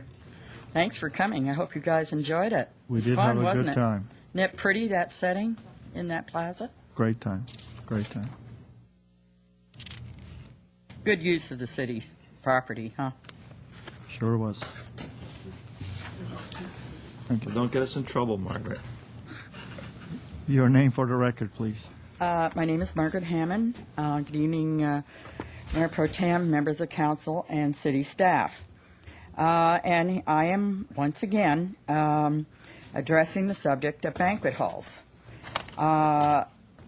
Since certain banquet halls are still using the outside barbecues, which I know you keep telling me something's going to be done about, but it's illegal according to the Glendale City Ordinance and also the state laws. Call the AQMD at 1-800-CUT-SMOG. All you people out there that have a beef about it, don't call me. Call 1-800-CUT-SMOG. Now, next comes the subject of the Montrose Collections. That's supposed to be a restaurant and not to be a banquet hall. I called last week to get a dinner reservation. I tried again. Phone was answered with hello. And when I asked for dinner time and a reservation, I was told I'd have to give my phone number and my name, and somebody would get around to calling me back. Now, what restaurant does that? I mean, can you see Milano's or Conrad's or any of them addressing you in that manner when you call to get a reservation or want to find out what time dinner is served? I hardly think so. Anyway, this permit, they got the permit from, I guess it was October the 27th, stating that upon major change, in the service, that their permit would be terminated. It says so right here in the papers that I have from the city. And I would say that it's definitely a big change in service from being a restaurant to being a banquet hall. And also, they had 26 parking spots at that time, yet they increased the footage from 4,148 to 5,156 square feet with no additional parking. Now, the ordinance in the city calls for 10 spaces per 1,000 feet. That would be what? 51? They started out with only, unbelievable, 26 and didn't add any to it. Hello? So that means they have half of the number of parking spaces they're supposed to have. They're still parking cars in the laneway. The storage shed is still there. This is recent pictures, which I know were sent to you or given to you, in that laneway. And not only that, but there have been several police calls regarding banquet halls on problems on Friday and Saturday evenings. There have had to be police calls come out to their facility. As a matter of fact, one patrol car, the one lady, saw the police patrol car come, followed it down the laneway, the alleyway, whatever you call it, and all these cars in the laneway never gave them a single ticket, just drove through and left them. So, I don't know what's going on with that, but it doesn't seem right, and it's just not right, and that's all there is to it. Now, the Phoenicia, formerly the Kicks or whatever, had 2,200 square feet. They only had 8 parking places at that time, which meant they were short 22 spaces, right? Then they added 1,400 square feet, which brings it to 3,600, and which means they should have 36 parking spaces. They're going to have 18, including the 4 across the street they have rented from Dornplatz. That's half. That's still only half the number of parking spaces. And they're talking about accommodating, the owner, accommodating 300 people. Hello, where are the other, if there's 2 people to a car, where are there other 125 cars going to park? Where are they going to park? They got to park on the street. They got to park somewhere around. There is a public parking lot, but to get back to that, the ASLA, which is a block away, was granted a parking variance without a hearing, and that means that they're going to be using number 1 parking with only 51 parking spaces. So where does this all end? I mean, they have 17 now, and they should have 57, and yet here they are. I mean, is this going to go on forever? Thank with you. Parking on the streets? Thank you. We have one big parking lot for the city of Glendale, not streets, parking lot. Thank you. On a lighter note, so people don't think that we have issues with Margaret, I just want to let Margaret know that she did a very good job on Friday when she put together Glendale Clean and Beautiful. She was the main person who put this thing together with the city staff. And she managed to get good restaurants to show up there and provide the food and the drinks and the entertainment and all the goodies that people bid on. I bid on a couple of items. I don't know whether I got it or not, so I guess I got outbidded. So that's really what happened. All for $10, too. All for $10. It was the best deal in town. Best deal in town. Right. And I never seen that section of our courtyard be used so elegantly, actually. And Mr. Najarian and I were there, and we didn't cook any dinner that day, so we just enjoyed the meal. So thank you very much, Margaret. You did a very good job, by the way. Mr. Mayor Pro Tem, could I? Yes. I'd like to make a few comments about what Margaret Hammond introduced, just for clarification, if I could. Please. First of all, the Montrose collection, I believe the neighborhood services staff are investigating as a result of complaints. And as you know, code enforcement doesn't result in immediate response. There's a time required for investigation, and that is underway now. Second of all, the Phoenicia, which was formerly Kicks, is not open yet. It's still under construction, and we're not in a position to do an investigation about what activities they will have. It is also a full-service restaurant like Montrose Collection, and should be proceeding on that basis, and if not, we will proceed with any code enforcement necessary. Finally, ASLA did not get a parking variance. They got a parking use permit, which allows parking required for the use to be provided off-site, and they have a license to use Lot 1 from the city for their use when they need it. And that does satisfy all the required parking for that site. Thank you. On one issue of dealing with the Montrose collection, I took it upon myself to also drive by the area and look at it again. As you know, I don't take people's words to themselves. I must say that I do agree with Margaret. I think the place is being rented for the purpose that was not approved, which I talked to the zoning, actually code enforcement, and he tells me that they like to have at least 5 incidences before they take an action. I would say, in my book, 3 incidences is enough, and I think there's already been 3 incidences. So I don't think we should wait, considering the fact that this is very early on. They just got their ZOC. They said they were going to do one thing. They become something else. That is the problem that we have. And then we have to deal with it somewhere down the line because they think that we're the ones who are handing out all these variances. The reality is people tell the staff one thing, and then they turn around and do something else, and the staff can't automatically assume that people are lying to them. They take them at face value. So at this time, I would ask you, I have verified that, so they need to do something about it. I'll follow up with Neighborhood Services. And I should add that the conditions of approval by the zoning administrator were absolutely clear that it was for a full-service restaurant, Right. not a banquet facility. Right, and if they want to have a banquet facility, then they should apply for a banquet facility and go through the process for that.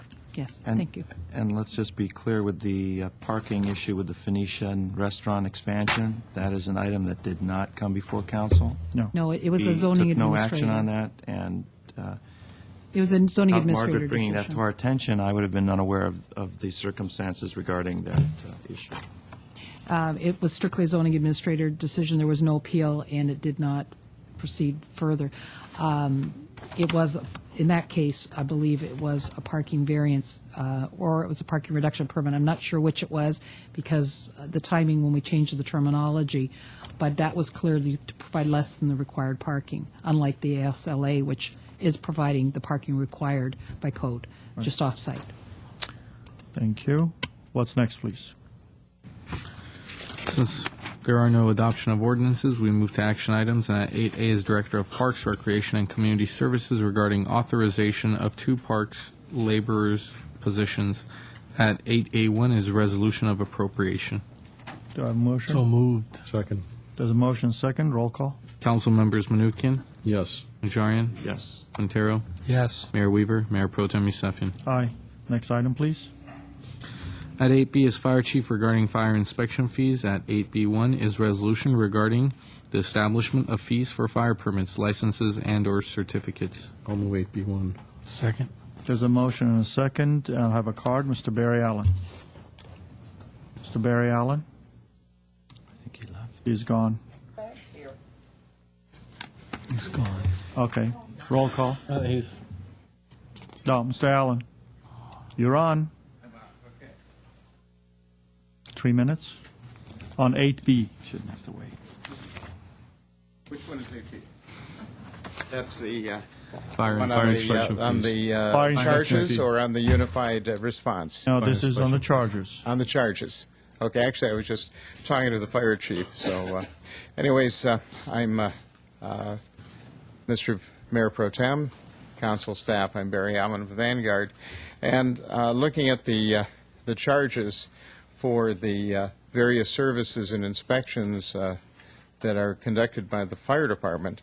I noticed there was one charge on that started in 2002 when you passed that particular resolution, and that was for float inspection.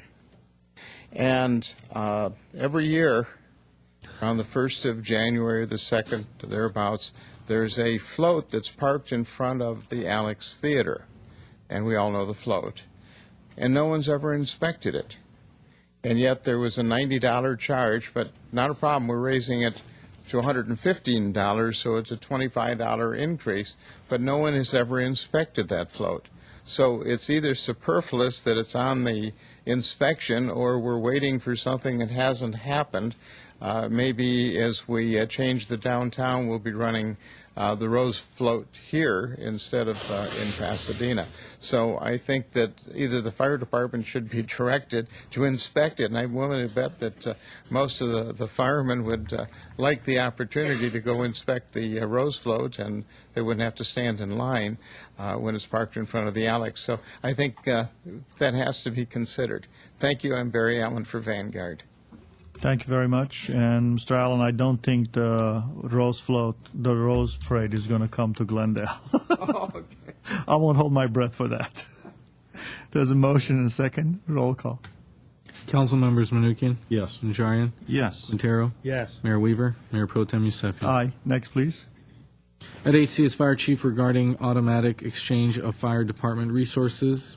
At 8C1 is resolution authorizing city manager to execute an agreement. So moved. Second.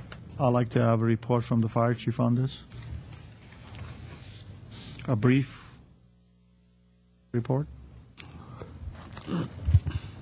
Thank you, Mr. Mayor Pro Tem, members of council, ladies and gentlemen. This is about a 12-year effort of trying to bring 11 cities together, and I'm happy to say after over 18 months of trial, it's been very successful. We're essentially dropping the borders for emergency response purposes and sending the closest available unit. It benefits the departments by the ability to share resources and leverage each other's resources while maintaining control of those and their own autonomy. And it's really a win-win where neighbor is actually helping neighbor for the benefit of the communities that we all serve. We cover an area of about 126 square miles and represent a population of about 810,000 people. And we're real happy to provide this for you and recognize your interest in this subject and certainly your support of Verdugo Fire Communications over the last several years. And you have been working on this for a number of years. I remember you talking about it a while ago. How long has it been you guys have been negotiating? It's been, well, we started on this venture about 12 years ago. So we've stuck with it, and it's only going to get better. They're going to make some technological enhancements that I think are going to be introduced in the next 6 months that are going to really improve emergency response. And this is really just the beginning. There are other opportunities to combine services and leverage each other's resources. I think will ultimately make us more efficient and more cost-effective. Well, why don't you name some of the cities so the public will know? The cities actually that are joined in actually since 1979, Pasadena, Glendale, and Burbank, and then beginning in 1996, the city of South Pasadena and San Marino joined us, and then followed by the cities of Arcadia, Monrovia, Sierra Madre, San Gabriel, Monterey Park, and then most recently in April of this year, the city of Alhambra. Mr. Najarian. Chief, tell us what happened in San Gabriel not too long ago. Thank you, Mayor Pro Tem Yusefian, Councilmember Najarian. 4th of July was a very, very busy day, and we had a number of incidents that actually occurred in Monterey Park and Alhambra. And then last week, on Friday, we had a very tragic incident that was actually a result of a domestic violence situation where an individual attacked 2 females and then started an apartment house on fire. We ended up with what is called a 4th alarm fire incident in San Gabriel, which is unusual but can certainly happen. And Glendale resources as well as a number of other resources were there, and they were sent automatically. There was no wait for a request, no delays, and we were able to minimize any spread of the fire to any adjoining buildings and ultimately do a superb job, of which I know the city of San Gabriel is very thankful for. Thank you. There's a motion and a second. Any discussion? Any questions? Roll call. Council members Manukian? Yes. Najarian? Yes. Quintero? Yes. Mayor Weaver? Mayor Pro Tem Yusefian? Aye. Next item, please. At 8D is City Attorney regarding establishment of the procedure for the recruitment, nomination, and appointment of individuals to Community Development Block Grant Advisory Committee. At 8D1 is resolution amending resolution number 02-80 and establishing a process for the recruitment, nomination, and appointment of individuals. Move 8D1. So motion, a second? Hang on. Okay. Mr. Mr. Mayor, members of Howard. council, turn to Mr. Garcia to give you a brief report. There is one area that you're going to have to discuss and fill in, and that related to the initial terms and who appoints the individuals to the initial terms. Thank you, Mr. Mayor Pro Tem and members of council. This resolution is a follow-up item to the recently adopted ordinance reconstituting the CDBG Advisory Committee. And as Mr. Howard just stated, the resolution requires that there be an assignment of council members to committee member seats so that each, because there are staggered terms, we have two-year terms and three-year terms for the initial term, and then after that they're all 3-year terms. And my understanding also from the clerk's office is that we've only received one application because the filing period was started, advertisement started, and so we've only received one application. So I think there's a request from the clerk's office as well, once we're done with the resolution, for each council member who has a nomination to extend it at least for another week, because the filing period, was supposed to end on the 28th, a couple days from now. So with that, if there are any questions, I'll be happy to answer them. I guess nobody wants the job, huh? Just one person. Mr. Quintero. Yeah, I don't have any nominations either. So what did you say? We'll just extend the Yeah, just time extend period. the nomination period for one additional week. In so that terms people of can file applications. in terms of who Just- picks 3 and picks 2, I mean, the most fair way would be just to do a lottery, right? It's the council's discretion, Mr. Quintero. Just do a lottery. I think that would be the best way. Right. May I ask Mr. Kasakian, Mr. our city Kasakian. clerk, to Could you Well, if we please put some names could you in a- please put some names in? Maybe Margaret can give you the hat, and then we can pull it. And while you do that, why don't we go to the next item, and we'll come back to this. Thank you. Next item, please. 80 is city attorney regarding discussion of proposed ordinance to authorize refunding of application fees paid for a zone change and accompanying plan amendment under specified circumstances. At 8E is ordinance for introduction. Okay. And I'll go to the city attorney while you write those names. Before the city attorney begins, Mr.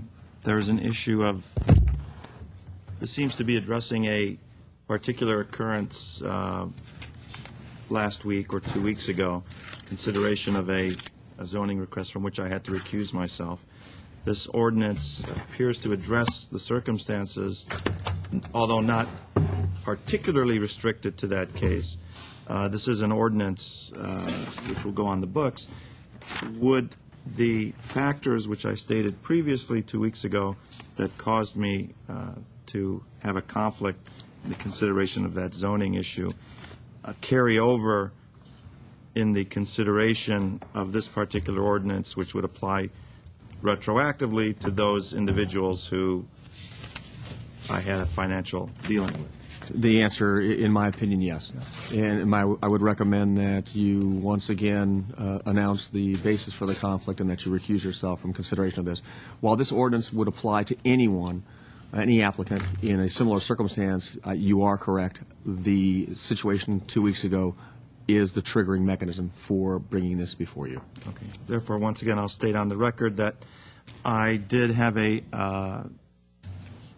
relationship with the applicants, that of a landlord-tenant relationship within the last 12 months, from which I received income above the de minimis amount. Therefore, it would be inappropriate for me in a violation of conflict of interest to participate in this particular item, and I'll excuse myself. Well, before you leave, Mr. Najarian, my understanding is this is just introduction of ordinance. All it takes, you don't have to vote. He can't It takes one participate. person. Discussions. For discussion purposes? He cannot participate or cast a vote, and he should recuse himself and recuse. leave the dais. Go to the back room.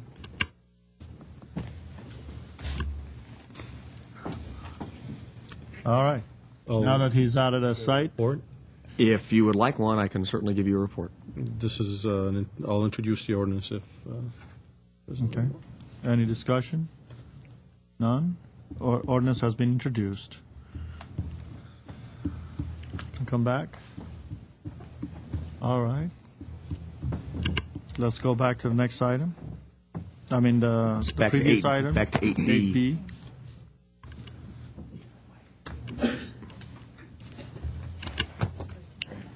It's not a hat. Oh, wait a second. I had a card on this.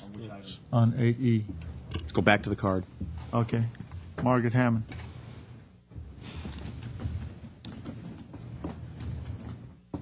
And we'll deem the introduction withdrawn until the speaker is concluded. Sounds good. I'll withdraw the introduction. Okay. Okay, so should I speak or not? Yes, I mean, yes. follow through. All right. Again, good evening, Mr. Mayor Pro Tem, members of the council, except Mr. Najarian and the staff. I do wish to say that in a way, I guess you to be commended for taking up the cudgel for, let's say, an applicant who applied and didn't feel that she got, or it was felt she did not get her fair hearing. On the other hand, I feel that in this particular case, that the money that was spent on staff for the Planning Commission, 2 hearings at the Planning Commission, and the hearing here of what the work it took to get the papers together and the time was more than probably the $15,000. But also the fact that the original hearing, the applicant purchased the property knowing that the property was R1R and that it was not zoned for a business. And yet they bought the property in December when they had to move from their other location, and therefore it appears to be quite apparent that there was some kind of a conflict there as to whether it was going to be used for a residence or for a commercial use. And then at the planning, I understand that it was the information that was given to the planning was that it was going to be for an architect's office, and not that it was going to be used for a contractor's office with storage of lumber and pipes and material on the property, and a lot of trucks coming and going, interfering with the life of the neighboring residents.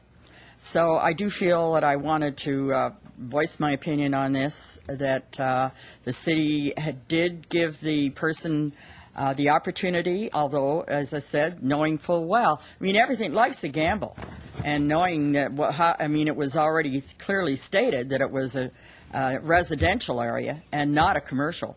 So it was a gamble from the beginning for them to come in and ask for it to be zoned as a commercial zone. Thank you very much. Thank you. Mr. City Attorney. So, Mr. Mayor, members of the council, Ms. Hammond raises a good point, and it's one I neglected to state, and I should have. The ordinance does have 2 bracketed areas that probably warrant some discussion. One is whether or not the fee refund should be a full refund or some percentage, and the other is whether to include a fee refund for the environmental information form. In a circumstance such as the one that occurred 2 weeks ago and one that could occur in the future, although, as indicated from my discussions with the planning director, would be quite rare, we note that there are 3 fees that are charged. One is for the zone change application, the other is for the general plan amendment, and the other is the environmental information form.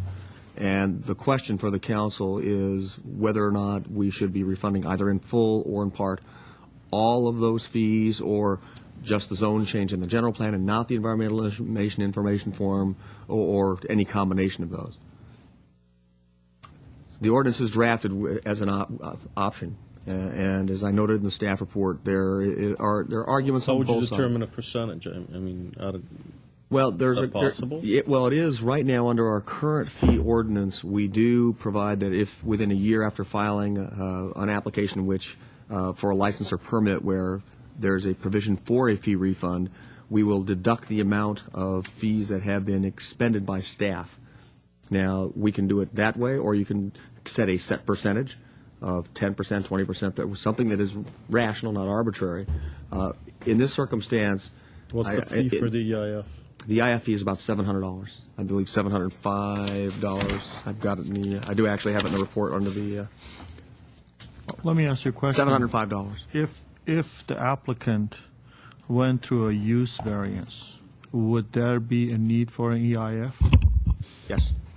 It would. Yes. So, in the end of the day, if the applicant ever came back and asked for a use variance, they still have to pay the EIF anyway. Correct.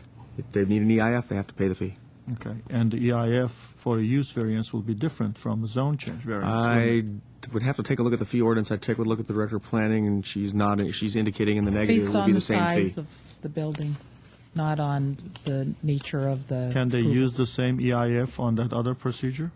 Well, we'd have to make some modifications to it because it probably refers to the nature of the application to council, but it would be recoverable. I think we could recover most of it so that it wouldn't be at any great expense to staff. But it would be time. cleaner for us to just refund them the money. Yes. Yes. And then have them come back and pay all the fees for a new process that they have to go If they were to through. file a new application, my recommendation would be Right. yes.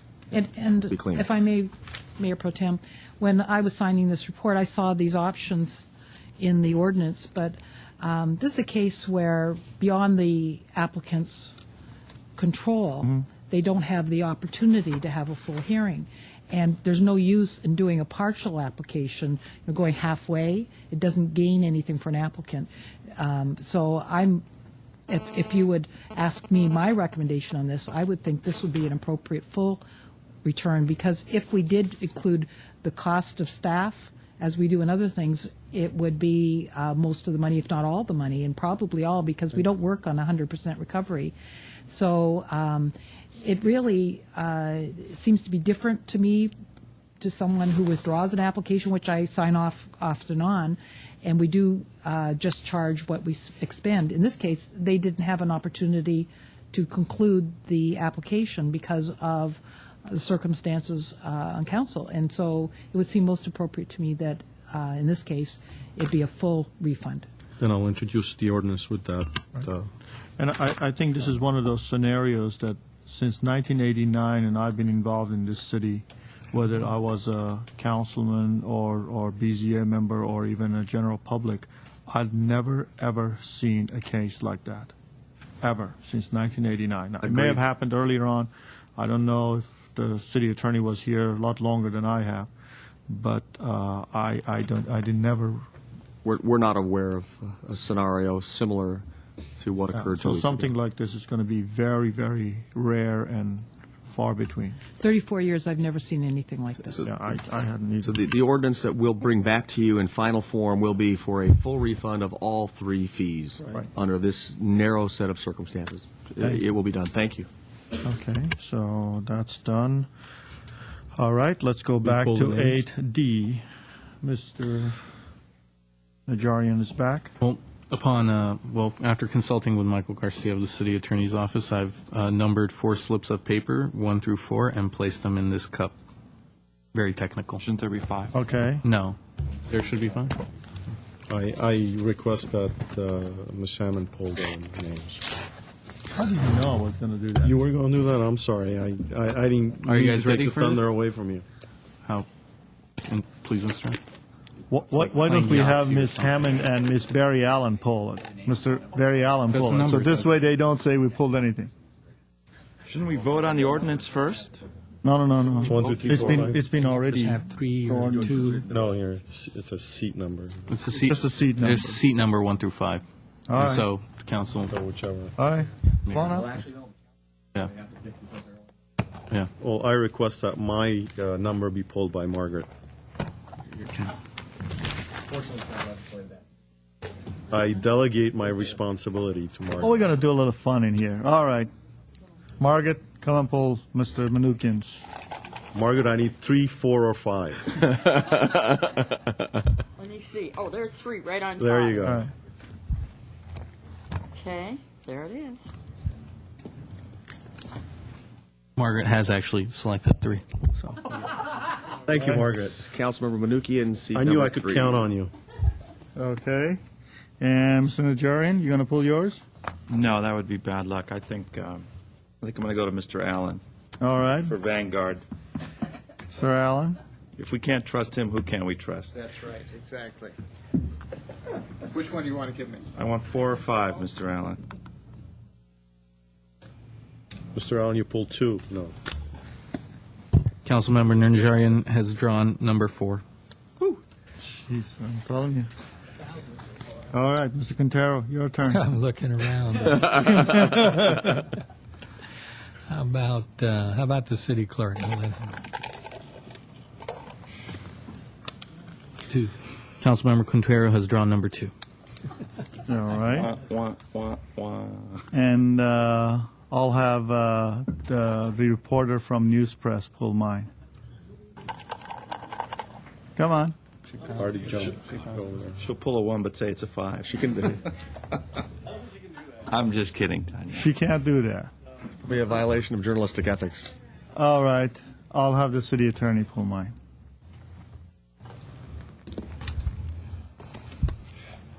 Take an hour. Tell your publisher she can't recuse. She can't say I didn't give you guys. Mayor Pro something. Tem, City Attorney drew number 1 for you. Okay. That leaves number 5 for Mayor Weaver. All right. Sounds good. All right. Now that we have all the names, so just to recap, Mr. City Clerk, do you have that? Yes, Councilmember Manukian drew number 3, Councilmember Najarian number 4, Councilmember Quintero number 2, Mayor Pro Tem Yusefian number 1, and Mayor Weaver was number 5. Good. And with that, do we have a motion on the resolution? Motion was moved by Councilmember Manukian. And a second? Would you like that motion to remain, with the seat arrangements as they are? With the seat arrangements, yes. Yeah. Is there a motion? Is there a second? Second. There's a motion and a second. Roll call. Oh, Discussion. Discussion. I hate to be the stick in the mud, and I respect the opinion of my colleagues on every step of the way and staff. I still feel that the responsibilities of a CDBG member are such that a group of 10 is better than a group of 5, and I would be voting, despite my support and understanding of your clear rationale on matters of principle, I would be voting against this. Well, I think we should take his number back. Too late. That's why I said this. Vote on it. I agree with Mr. Najarian, but I'll vote in the affirmative. Just Roll get it call. rolling. Council members Manukian, Yes. Najarian, No. Quintero, Yes. Mayor Weaver, Mayor Pro Tem Yusefian. Aye. At this time, I would like to also extend the time for the CDBG applications for another 2 weeks. And I'd like to let the public know, please, if you're interested in serving on the CDBG committee, advisory group, go to the city clerk's office and pull an application, or I guess can they fill this out through the computer? No, not yet. Not yet. So you have to go to the city clerk's office and fill an application.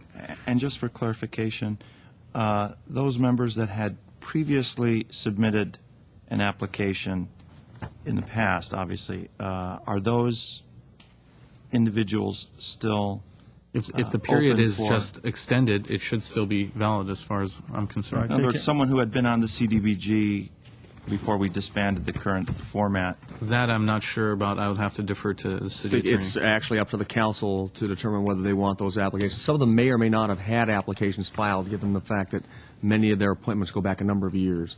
So I don't know. I couldn't speak with any certainty whether that there were any applications or some applications on file and not others.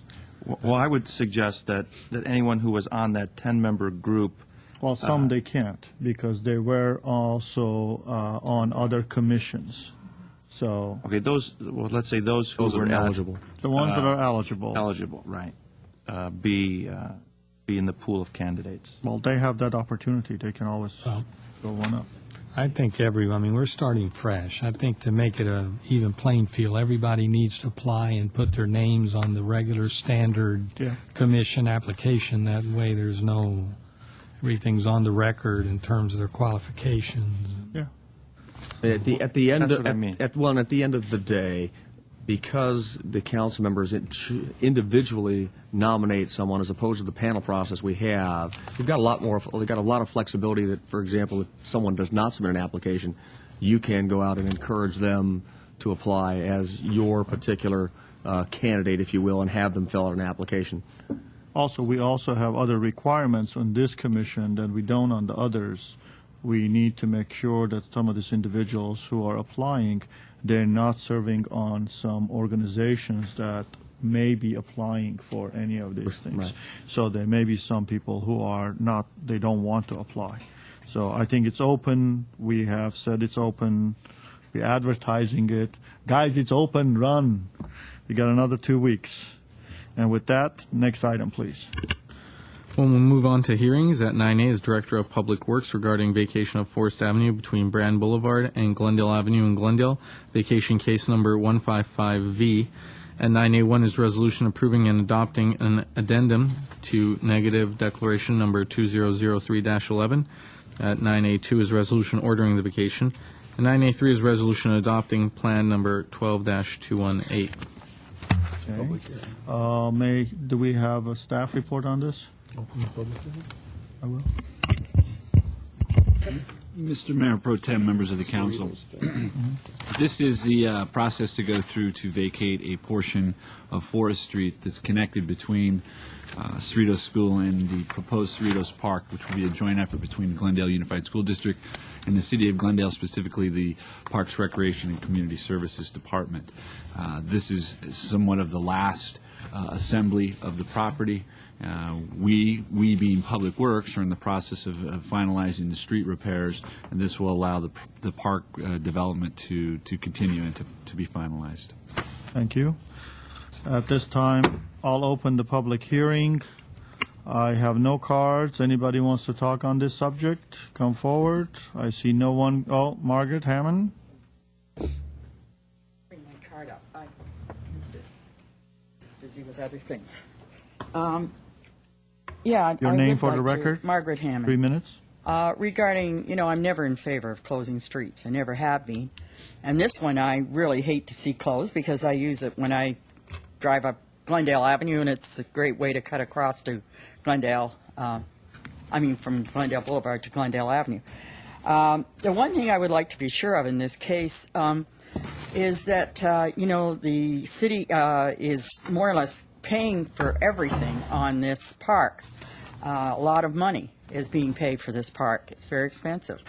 And that the Board of Education is going to benefit, of course, by the fact that the city is doing whatever with the parking lot, paving it, and so forth and so on. They're getting a lot of use out of the area there that we're going to be paying for, and that they live up to the deal that they made when this was all discussed originally, that we would be able to have use of the school grounds, the area for the playing soccer or and so forth, whatever the playground area is there, after school, on weekends, and in the summer.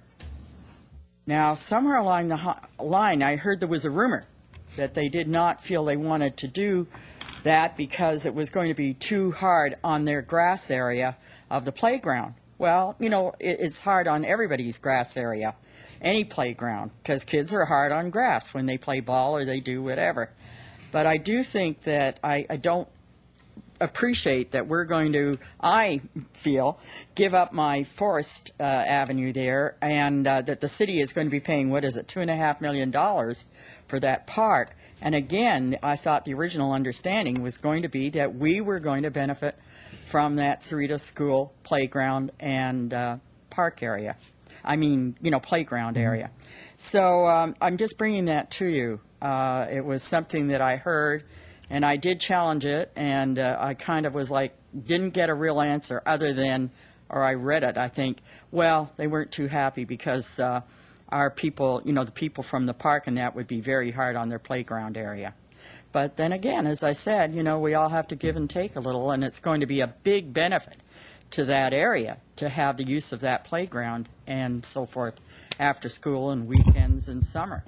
Because there isn't anywhere else in that area for children. And there's going to be a lot more children in those buildings that are being built, those housing and all that's going to be built right there at San Fernando Road and Brand. Okay, thank you. I'll give you my card. Thank you. That's just mine. Mr. McFall, At this point, any rumors? No, at this point, the school district is continuing to be cooperative with the shared use of the facility as we had anticipated. And I'm assuming that all of our understanding, just like in on the one in Pacific Edison. Pacific Edison. We put these. We have a master All agreement, and we memorialized, put them. We create addendums to the master agreement as we bring on additional programs or facilities, and this one will fall in the same way, same pattern. Okay. At this point, the hearing is closed. Question. Yes. Mr. Howard, despite the vacation, that property still remains city property, is that correct? Or do we cede that to a joint use authority somehow with the school district? Goes to the underlying fee owner. It's vacated. Are we the fee owner of that street, Mr. Zern? I believe we're the fee owner of the street. We purchased the property across the street, so it would revert back to us, and it'll become part of, still the city's property, but it'll become part of the joint use of the school. Just like the school continues to own its property, but we'll have use of it through our addendum to the master agreement, master joint use agreement. So at some point, if ever the use of a park is not desired, it could be returned to a street? It could be. It could be. Without having to purchase? And the we'll land. still own the retain underlying. We ownership. still own the underlying fee. We are not transferring the fee to any joint powers agency or any other public agency. We're going to still own it. It's just there will be a joint use master joint use agreement that we have for the joint use of facilities. And would at some point in the future, if the city were to decide that we didn't want the park use anymore, let's say there were for whatever reason, what could the city do to unwind the joint use agreement? I haven't read the agreement, but to unwind the joint use agreement and let's say restore forest and turn that area into a whatever we decide. Mini mall. Whatever we decide that. We would have to negotiate with the school district because we would both have certain contractual obligations and responsibilities under that agreement. And half of it is Both already use gone to and the both school district. use and maintenance. So we would have to negotiate with the school district to unwind that agreement. Do you feel that is perhaps putting us in a less strong bargaining position? I don't think we're giving up. I don't think it puts us in any different bargaining position than the school district, frankly, because the school district is essentially giving up or ceding the use of some of its property to a open public use as opposed to a school or education use specifically. They're allowing us to use their property. We're annexing some of our property into this agreement. I don't mean annex in the formal LAFCO context, but we're allowing them to use our property. Will this agreement come before us at some point for a final determination? I'll have to check the master. I'll have to check with Ms. Van Meiden. She drafted the original master agreement. It probably should, but I don't want to speak out of school, and I'll have to determine whether or not that agreement will actually come to you, or we're authorized through the master agreement to add these as the council approves these projects. I'll have to check. And I'm not in any way suggesting that we would turn it into a mini mall. However, I think Maybe a recently- lifestyle center. Recently, I think the school district has taken a very close look at some of the proposals the city has made in the joint use projects, and certainly that's their prerogative. But in all this feeling of goodwill and the creation of a park, I would feel more comfortable if the city, retained its strong bargaining position and retained as many options as possible. Certainly, even if the master agreement provided for administrative approval of these addendum as they come up, if this council wants to see this agreement, assuming that it has not been executed already, you can make that request and we can bring it before you. But I would have to check to see if it's been executed. I'm not sure. I'm looking to Mr. Zern. I don't know if he's aware of it. I'm not aware of the agreement being executed. And it may still be in the negotiation and drafting stages. But I would have to check with Ms. Van Meiden. And who would execute that? Would it be the mayor or the city manager? Usually it's the city manager. Thank you. Any other questions? Is there a motion? I'll move 9A, 1, 2, and 3. Second. There's a motion and a second. Roll call. Council members Manukian, Yes. Najarian, Yes. Quintero, Yes. Mayor Weaver, Mayor Pro Tem Yusefian. Aye. Let's go to 9C. 9C is Director of Planning regarding updated noise element General Plan Amendment 2006-02. At 9C1 is a motion to continue the hearing to the regularly scheduled hearing on August 29, 2006. Okay, is there a motion for 9C? So moved. Is there a second? Second. There's a motion and second. Roll call. Council members Manukian, Najarian, Yes. Quintero, Yes. Mayor Weaver, Mayor Pro Tem Yusefian. Aye. 9B? 9B is Director of Planning regarding Historic Resource Designation and Mills Act contract for the property at 1480 Melwood Drive. 9B1, resolution designating the property at 1480 Melwood Drive as a historic resource and authorizing a Mills Act contract. Okay. This is a public hearing. At this time, I'll open the public hearing. Do you guys want a staff report? No? You're off the hook. Okay. Is there any cards on this item? Hearing none. Public hearing is closed. Is there a motion? I'll move 9B1. I'll Is there a second it, second? but I do have some questions. There is a second and there's a question. I did read the staff report, and the staff report really highlighted the architectural significance of the property, but also dealt with the historical relevance of the original landowner and his ascension to the newspaper empires, et cetera. So when we consider this, are both of those, let's say the history and the architecture, are they both items that equal weight in the consideration? Not necessarily. When we evaluated the project, there was nothing in the record suggested that any of the persons that actually resided in at the property at one point are sufficient in historic interest so as to justify historic designation of their residence on this criterion. And therefore, basically, it all boils down to the actual character of the building, the architectural, both Spanish colonial revival and Monterey revival character-defining features that are outlined and delineated in your report. Any other questions? Is there a motion? Not yet. There's a motion and a second. I just want my colleagues to know that I had an opportunity to walk through the house, and I think the interior of the house also has many of the old fixtures and old light fixtures and so on and so forth from the time that this building was built and it was maintained. So I think it's worthy of its designation. And with that, roll call. Council members Manukian, Yes. Najarian, Yes. Quintero, Yes. Mayor Weaver, Mayor Pro Tem Yusefian. Aye. What's next, please? Any reports, information, written communication? Any new business? We have none. 8C is off. Is there a new business? We already did. We actually voted on Okay. it while you had stepped out. There's new business? Council member. Yes.